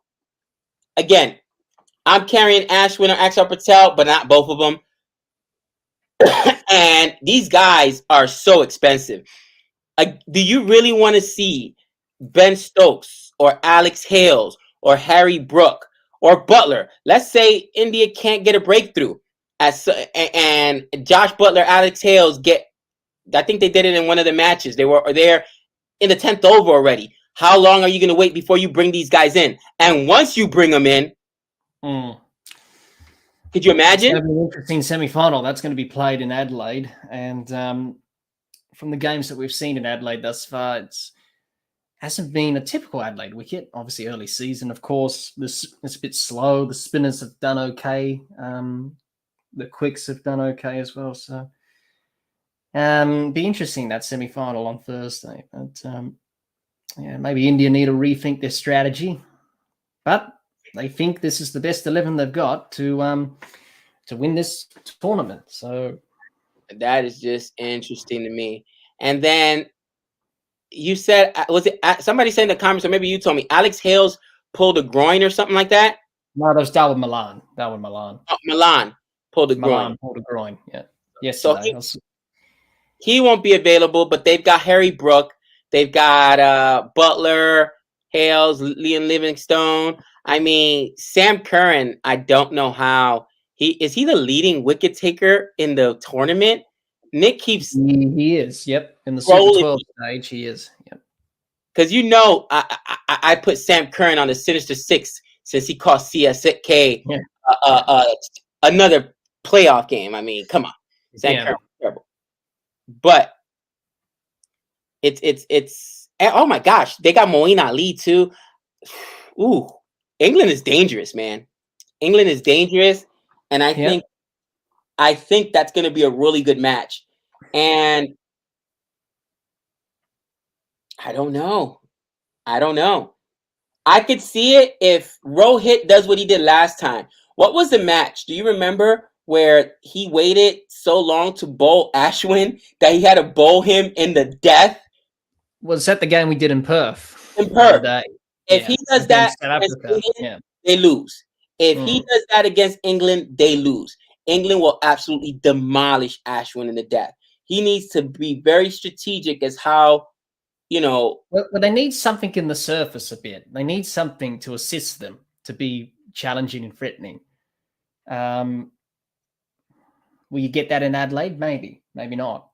We'll have to wait and see on Thursday. But, it's interesting why they haven't played Chahal. But as I said, they've gone in with this 11 that they feel like it's a good balance, and it's probably the 11 that's going to win us the tournament. But you have to be flexible. You can't just be stubborn and select players because based on what they've done before, it's what they're doing now. So, and I mean, it's going to be interesting. I mean, I could see why England is the favorite. You know what's crazy? I guarantee you, Pakistan Pakistan fans are probably like nuts. Right? It's going to be Pakistan. A lot of people are probably thinking like, oh, if you would put 100 people in a room and have them rank 1 through 4, like ranked choice voting is what we have here in America in certain states, where you vote for your candidate in order. So if your guy doesn't get enough votes, it goes to the next person, whatever. I guarantee you New Zealand would come in dead last. And I can still see them winning the whole thing. Like, nobody believes in New Zealand will get it done. If you were to ask people, they would say, oh, I think England has the best chance. England second, Pakistan third, New Zealand fourth. And New Zealand might win the whole thing. But it's just, they find a way to win somehow. It drives me. They do. I did feel bad for them in that final last year against Australia, but I was happy that Australia won. Yeah. But sure. New Zealand deserve, if they make it, it will be the 3rd final in a row in an ICC tournament that they've made it to. 2019 World Cup in England, they lost. Last year's T20 World Cup final, they lost against Australia. This year, they say 3's a lucky number or something like that. So you never know. You never know. You never know. But that's the thing with T20 cricket. It's unpredictable. Who would have thought today that the Netherlands would beat South Africa? No one would have thought that, but they did. And I was watching that game. I was saying, what are you doing, South Africa? You had this in the palm of your hands and you let it go because you're basically chokers. And that's why they've got that tag. But isn't that what's beautiful about sports? And the same token, isn't that why the argument against Duckworth Lewis, you can't predict what teams are going to do in any over. Yeah, that's right. That's garbage. You know what I mean? Like, you just don't know. We saw India No, in you this very don't. tournament put up, what was it, 49 runs in the death or something crazy, or 50, like 50 runs. You just don't know what's going to happen. No, So you don't. you got to play the game. You got to bowl the overs, and they've got to figure out a better. Oh, there goes another bomb, and oh no, 4 runs. almost caught, but that was just It's a big hit out there. It's a yeah, big boundaries it for was the out of wicket. this. You have Hey, to time listen, it really well here at the MCG. And that's not a drop, guys. Let's be fair. no, You can't get to that ball. not a drop. No. It was out of reach of him. So I mean, Ashwin has calmed down a little bit after getting pumped for 12 runs in his first over. The next 2 overs, he's only given up a total of 8 runs and got himself a wicket. But Axar Patel, once again, getting pumped this over. His economy rate is now at 13. You know, gave up a 4 already in this over. And he still has 3 more deliveries left. You know what I mean? It's like this guy. yeah. 2 more deliveries left because he just gave up a single. You So make a good point there, Han, about T20 over ODIs. If it was an ODI, then probably South Africa would have won against the Netherlands, and the Netherlands wouldn't have beaten them. But given that T20 cricket's rushed and it's a shortened game, you can make mistakes. So that's a very good point that you raised there, Han. where is it? Yeah, there it is. Yeah. This is the argument for T20 over ODI. The minnows can get a result. In ODI, there's no way Netherlands beat South Africa. The rush nature of T20 leads to mistakes that don't usually happen. Yeah. You know what? And look at Steve Dawson, ban T20 cricket. Let me tell you why. You have those people as well in the game. And Let me tell you why you're wrong. Because if you only go, and I love tests. Let me first and foremost say the very first match Nick and I ever streamed was a test match. Nick and I have watched entire test matches. We went to the T20 match USA versus Ireland because that's what was available to us. But we are going to go to a test match. I'm going to go see the Ashes. The wife already knows because she's always been talking about, I want to go to England. I don't know why. All Americans. And there goes a wicket. Ashwin with another wicket. And I think that this is the argument here. Go with Ashwin. He's taking wickets. Axar Patel has been a disaster. He should be dropped. And now I mean dropped. Not dropped in the order. Dropped. Bring Chahal in. Drop him. Because he's terrible. I don't care about his 13 off 8. If India needs 13 off 8 to win this tournament, then they're in trouble. Let's just be real. You shouldn't be counting on Axar Patel to get you 13 runs off 8 balls. With that being said, I don't know why, but all Americans, especially the women, they all want to go to England. They all want to go to the castle. I've told her, you know we're not getting in. All right? It's not like I could just knock on Buckingham Palace and say, the Laras are here. Who? You know what I mean? Like, we're going to be outside taking pictures like the White House. You taking pictures from outside. It's not like they're going to invite us. Yeah, sure. Come on in, Americans. Let me give you a tour. Like, you realize we're going to be outside like 100 feet away taking pictures. But whatever. If it gets me a trip to England where I can go to Lord's and watch a test match, I don't really care. Okay? But, yeah, every single... It's like a romantic thing. I don't know what it is. The Queen, the Palace, they all want to go. Probably movies, Gabe. It's probably those love movies or something like Pride and Prejudice. I got to tell my wife, you know we're not getting it, right? You know they're like, Americans not welcome. Not what, especially Americans. That His Majesty the King's just going to give you the keys. Yeah, exactly. Oh, man. But, again, it's something I want to do, something I want to go see. And want to go see Lords, experience a match there. With that being said, to grow the game, you need T20, and here's why. Right. Because your associate nations are how you're going to grow the game. Because there's nations that can't even afford to have a proper test squad. right? As a matter of fact, USA doesn't have a test squad. Neither No. does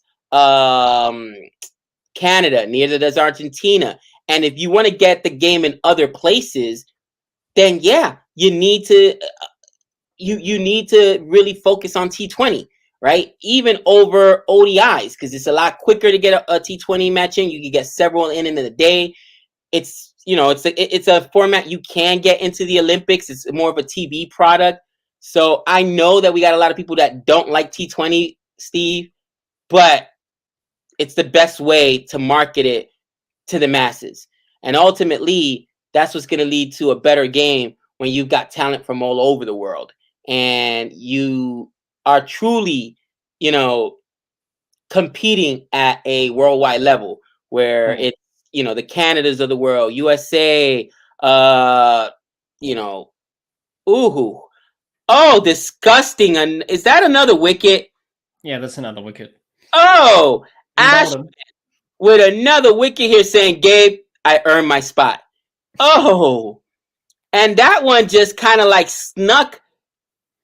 Yeah, He rolled out it just again. went straight on, really. It didn't turn at all. It just went straight on. That's three different. And here's what's crazy. Ashwin's bowling these guys out. All three wickets have been bowled out. What are they doing? 101-15. 101-15. Okay. Ashwin started off getting pumped. He gave up 12 that first over. But to be fair, yeah, he's taking wickets. You know who's not taking wickets? Axar Patel. Get him out of here. But how many test nations are there, Jack? 9? 12. Is it 12? Yeah. Now, that means you'd have 12 different venues as far as like countries to go to host tournaments and tours. Now, how many associate nations do we have? When we're talking about over 103, I think. Last time I counted, 103 or something like that. Then Around the world, maybe even more. Is there a question which way the game has to go? And that's sad. Trust me, I'd love it if USA could get a test team. That's not going to happen. It's not going to happen. Yeah, no. So, I mean, we just got to be realistic. It's the best way forward for growing the game around the world. T20 to make it global. Absolutely. Yeah. And that's why in this next edition of the T20 World Cup in your neck of the woods in 2024, they're going to have more teams, which is even better. It just makes it more exciting, more making sure that those countries can grow and develop. And yeah, they're going to be one-sided games. We know that, but you got to learn the hard way and grow and develop as a cricketing nation in these tournaments. As we've seen in this tournament, Zimbabwe, the Netherlands, everyone's won a game in this Super 12 stage, or even in the first round, everyone won a game. The UAE won a game. So that's progress. It is progress. And, think about it this way. I heard more about Namibia in the last World Cup, and people were losing their minds, and there was more fanfare when these, associate nations went in and won matches. Like, look, England is England, right? They already have their cricket fans. Australia's Australia. South Africa, South Africa. India's India, right? Bangladesh. They've got their fan base already built in there.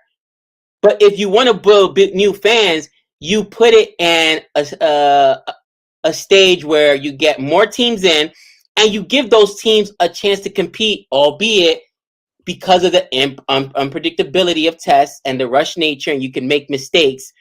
Yeah. To your point, Han, or whoever said it, USA beat Ireland 2-1 in that T20 series. Yeah, they got scraped in the ODIs because it was a tour of Ireland and the USA. They played the 3 T20s and the 2 ODIs. We got scraped in ODIs. The longer formats are going to favor the more established teams, the better teams. You're absolutely right. Yeah. But if you want fans to get excited, you want them to get excited when their teams win. And the easiest way to do that is by having the shorter format. But I understand not everybody will like it, but it's just, I understand it. Han, Yeah, I noticed Gabe said Lords and not Old Trapper wants to keep 200 distance from me at all times. Han, listen, Lords is the home of cricket, right? It's like the holy grail of cricket. I'd love to go to Old Trafford, but you know, Hans, they got the Ashes there. I got to take a picture with the Ashes, you know, the little trophy there, and see the slope on the picture, like all that good stuff. But I'll let you know when I'm in town. We'll go tear it up. Just don't let the Brahmi Army know I'm out there, because I've besmirched the name of a few of the English players. Just saying, not a lot. Actually, if there are a place I couldn't go these days, it'd probably be the West Indies, because I'm giving them all kinds of smoke. What? I mean, it is what it is. Listen, it is what it is. 82,000. 82,000 fans. Stadium. And that's another wicket there. Sekunda Raza is on his way. He was 8th wicket out there, and unfortunately, just 111 for 8, 111 for 8, and yeah, I mean, this thing is just about over. And I mean, we expected this. Jack, you certainly called that there was no way Zimbabwe would be able to chase this down, right? Looks like they're going to get bowled out here. We're in the 16th over, and they're already, you know, down to their last 2 wickets. But they did put up a fight. I'll give them that. They did put up a fight. Maybe in there for a minute. Man, I want to get your thoughts on, and I'm gonna put you on the spot here, your cricket expertise, and I'm gonna hold you to it. But before I do, we got a super chat from Dr. Gian. By the way, Gabe has a cricket podcast, everyone. So go check out Beers, Bros, and Cricket. Dr. Jihan and his brother, an exciting podcast. Ooh. Do yourself a favor, subscribe on YouTube and all those good areas with podcasting and that, because absolutely, let's get them started in their cricketing journey. In podcasting. Jihan, let us know whenever you want us to come on, and we'd be glad to come on and talk some smack with you and your brother. Are Australia a better team when they sledge a lot? Or is it that when they're winning, they sledge more? And I think that's why, though they were timid with New Zealand. Now, Nick likes to talk about Australia sledging a lot, right? Yeah. And Aussies are known for sledging. Yeah, we're known for that. Yeah. I think that's a part of their identity, though. And I think that you don't want to change who you are. If you're a team that sledges and you're a team that goes out, and let's say you play bully ball, that's what we call it here in the States, you know what I mean? Then you go out and you don't try to be a different team because of the media or fans, whatever. You play to your strengths. And if that's part of your strength, then you'd use it. Yeah, you sledge, you get underneath their skin, do what you got to do. And again, this team to me looks like a different team now that they're not under JL. I don't know. It doesn't look as fiery, if that makes sense. You know what I mean? Yeah. And that could be due to a myriad of things. But listen, JL, you guys know, he'd be kicking trash cans. He'd be losing it. He gives that death stare. And, you know, he was an intense dude. And I think that is more of the personality of Australia. They've got to be aggressive. That's how they play. That's how they are. But that's my opinion. As the resident Australian fan, what do you think? Well, definitely. We definitely play better when we're aggressive. Not only by sledging, but our brand of cricket, like with the ball and with the bat. And after what happened in Cape Town, the team sort of changed their ways a bit, because before that, everyone said Australia was just arrogant and, you know, poorly behaved and all that stuff. And that was right, obviously. And so after that, that changed a lot of things as well. So, you know, David Warner's not fiery as he was back before what happened with Cape Town and that. You know, he's more relaxed. He's dancing with the crowd on the ground and that. He's not coming to blows with Quentin de Kock in the stairways. No, he's not. Or punching Joe Root in a bar in 2013 in England, which he did. So he's a changed person. Since he's got a family and kids now, obviously that changes your perspective on things. But yeah, I was surprised when New Zealand came out with that aggression in the first game, Jihan, because you don't see that from New Zealand when they're in Australia. And they said we're not going to cop this anymore. So they had a different mindset. But yeah, maybe because after Cape Town they've changed a bit, and JL was a bit fiery, as we've seen in the test, and he was in your face and being aggressive and all that. So maybe the team's just lost that. But yeah, I don't know. And listen, I get it. You got to try to do that good PR after Cape Town, but it doesn't matter. Like ultimately, you can't change who you are. And Axar Patel cleans up the wicket at the end after giving up a boundary, I might add. Did he get hootied? I guarantee you he's gotten close to hootied. He's got to be pushing 40. I'm not sure. But he gets the cheapest of wickets there at the end. And simple chip back to the bowler there, caught and bowled. He was at 40 runs, guys. Axar Patel, 12 economy rate. The next highest economy rate in 4 overs was Ashwin at 550. Okay, no, sorry. Shami had 2 wicket haul, but he had a 7 economy rate. But 12 economy rate for Ashwin in less than 4 overs, 40 runs in 3.2 overs. Come on. He's not getting it done. Just saying. But, India win, move on as we kind of all expected would happen. And, I'm going to put you on the spot now. Give me your prediction. All right. First, England and India. Oh. Well, that semi-final will be on Thursday in Adelaide. Both teams have done okay in this T20 World Cup. England have been a bit patchy. India have been okay, but they've got some problems that they need to address. Bowling? Yeah, and Rohit Sharma's form. Curly and Sky are doing well. Well, seeing that India have played in Adelaide against Bangladesh, they know how the surface will play. England haven't played a game there until the semi-final on Thursday. So that will help India. It could be a different pitch for that game, a new pitch on the square. So it won't be used. Well, England are favourites. They were the favourites before this tournament.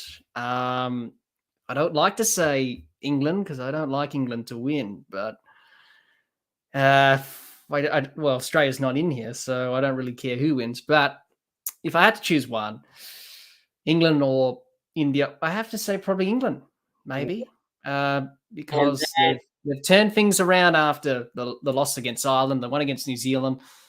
They won yesterday against Sri Lanka as expected. Still a little bit patchy, but, Butler's in form, Hales, Sam Curran's bowling well. They could get the job done. I think England maybe. What about You never know. What about New Zealand, Pakistan? Ooh. Well, that will be at the SCG on Wednesday. That's the first semi-final. Right. I would say New Zealand because I like New Zealand to go through because I tend to support New Zealand when Australia's not playing, Gabe. Right. And I'll be crossing my fingers and waving my New Zealand flag, which I do have one actually because I've been to New Zealand and I've got one on holiday. Nice. And a New Zealand cricket shirt as well. So I'll be wearing all those, cheering them on. I hope they can get the job done. Pakistan, you never know. They can be good or bad. They rely heavily on Babar Azam and Mohammad Rizwan. They haven't fired in this tournament. Their batting's been a bit iffy. Their bowling's good. You've got Shaheen. You've got Wasim. You've got Shah. It's a pretty good pace attack. New Zealand, on the other hand, you've got Southey and Bolt. They tend to rely on Glenn Phillips a lot. Kane Williamson's a bit slow. He batted well against Ireland, so he's coming back in some form. Finn Allen and Conway would be important for them. In saying that, I got to go with New Zealand just because I want to see them win. But you never know with Pakistan. They can either be the good or bad Pakistan. As we know, they're inconsistent. But I think New Zealand for that. I really do. Right. On Wednesday. And probably England will meet in the final on Saturday. So. Now, what about, let's say that happens. you get New Zealand, England, which again, great narrative, right? New Zealand lost to England in the ODI World Cup. Who wins that matchup? Well, if it's India and Pakistan. No. New Zealand and England. Oh, New Zealand, England, if it's in the final. Yeah, that's a tough one. I'll probably have to say England, maybe. Okay. Because they've got that edge in finals over New Zealand, obviously 2019. But yeah, you never know. With T20 cricket, you just never know. But if that's the case, then you'd probably say England will probably be favourites. Here's where I'm going to kind of go contrary. You've literally picked the favorite in every match, right? Because England came in as favorites, and rightfully so. And New Zealand is favorite. I mean, Pakistan weren't expected to get through. They made it through by some miracle, obviously, net run rate and all this other stuff. But we've seen upsets in this tournament. We've seen underdogs win. You haven't picked a underdog. So for me, I'm expecting there to be an underdog. I don't think both underdogs will win, but I think one of the two underdogs will win. I don't know which one. Honestly, who do I feel best about? I have to say, because I trust the batting, and they're just I've seen how two guys can carry a team. Sky and Coatley collectively have scored almost 500 runs this tournament. No other duo has done that. No other duo on any other team has done that. So I could see those two guys alone, unless Mark Wood can get to a Coley, you know what I'm saying, and the pace. None of those other bowlers in England. Sam Curran is not gonna listen. Sky will destroy Sam Curran, so that's not even. It's gonna be really a Mark Wood thing. Now Pakistan, on the other hand, although I love bowling, it's just been Babar Azam, and I mean their bowling is amazing. They literally, what did they hold a team to today? 127 run. That's insane to me. 127 runs. But man, can they do that to New Zealand? 127 runs? Probably not. You know what I mean? So you got to factor in that they played excuse me, they played Bangladesh. So Bangladesh haven't really been performing well. So you got to take that into consideration. True. They might do it. New Zealand may have a collapse. You just don't know in T20 cricket. But they do have the bowling that can take wickets and challenge New Zealand's batters. And if New Zealand, they need everyone to be firing. They can't just rely on Glenn Phillips, who's been in good touch in this tournament. He scored 100. He batted well in the game against England where they didn't get over the line. So they need everyone firing, even Kane Williamson, who's under pressure. So that is going to be interesting. These two semifinals are going to be interesting. They are. They're going to be so interesting. I couldn't care less who wins because Australia's not playing, obviously. But I would like to see New Zealand win the whole thing. Yeah, I mean, you never know. You know, I guess the narratives are all there for whatever happens to be interesting. You know, even India versus New Zealand would be interesting because it's a little bit payback for India because New Zealand beat them in the Test World Cup, right? Yeah. And New Zealand versus England's interesting because New Zealand, according to many, got robbed in that ODI World Cup. You know, some people see it differently. And of course, India and Pakistan is always interesting because it's one of the biggest rivalries in all of cricket. So yeah, I can see a lot happening. Again, I'm like you. I don't really have a dog in a fight at this point. You know, I root for different players on Australia, obviously, because that's my adopted team, but they're out of it. West Indies was never in it. Let's just be honest. We're never in it. So, you know, now I'm just like, oh, boy. Let's just watch the good players play. I want to see Babar Azam do well. I like watching Shaheen Afridi bowl. I think he's one of the best young bowlers in all of cricket. You know, I want to see England. I love some Butler. Butler's is I think Butler is my favorite T20 batter outside of Sky. Those guys just they are just something different, man. And He batted well against New Zealand the other day, and that's for sure. Oh, And New Zealand dropped him. Daryl Mitchell dropped him, and he went on to make 70 odd or something. They got him run out in the end. And obviously, I was watching that game supporting New Zealand, of course, because New Zealand won. That would have been a lot easier for Australia just to win those 2 games. That didn't happen. Oh, well, that's T20 cricket. But yeah, he is a very dangerous player, Butler, and along with Alex Hales in that opening partnership for England. It could be. You've got to break that early if you're India, if you have any hope of keeping them to a low score, because they'll just come at you from ball one with that fearlessness approach that they always had in their one-day or T20 cricket under Earl Morgan and now Butler. So it's going to be interesting. But we can all make these predictions, Gabe, and it probably won't come true anyway. It's going to be very interesting. I got Biggs here with one last super chat. Thanks for the super chat, Biggs. He says, this is a message to ICC. Make the World Cup inclusive plus 20 tournament like football / soccer. Nick and I were just talking about this. Nick and I were actually talking about this and talking about they need to expand the format. They need to have the similar to like the World Cup, right? The FIFA World Cup, and get the games in and block out more time.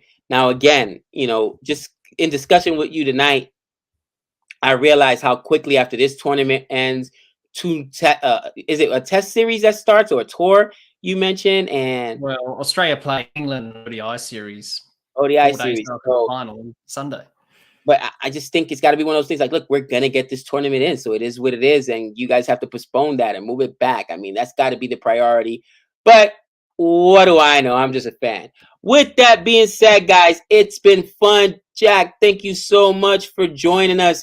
If you don't already know, you guys can find Jack at the Dibbly Dobbly Podcast. Dibbly Dobbly Podcast. Check out his channel. Streams games. A lot of energy. A lot more professional than we are here at CFA Nation. Although bravo on the rant today, and even the other day, Jack, don't look now. I'm telling you, you're hanging out with too many Americans. You're hanging out with the Americans. We're ruining you, Jack. You're becoming American practically because you're ranting and losing your mind. I love it. But let us know, when are you streaming next? What do you got in the works? Video you're going to be putting out? Well, I was meant to put it out today, but I was going to put it out tomorrow. Australia and Afghanistan match review, my thoughts on the match. Where did it go wrong for Australia? Well, plenty. It's pretty straightforward. We'll be live streaming the semifinals and the final of the tournament on the podcast. So come and join me, listen to my commentary and my thoughts on the game. And your rant. As we get to the business end of this T20 World Cup. What was that, Gabe? And your rant. Are we going to get a delicious rant? I think probably not, because Australia's out of it. So I've already said what I've said. We want maybe in tomorrow's episode, more. You might hear another rant or something like that. But I was not happy. I was not happy, guys. And you understand, Jack is the most mild-mannered, even-keeled, calm dude.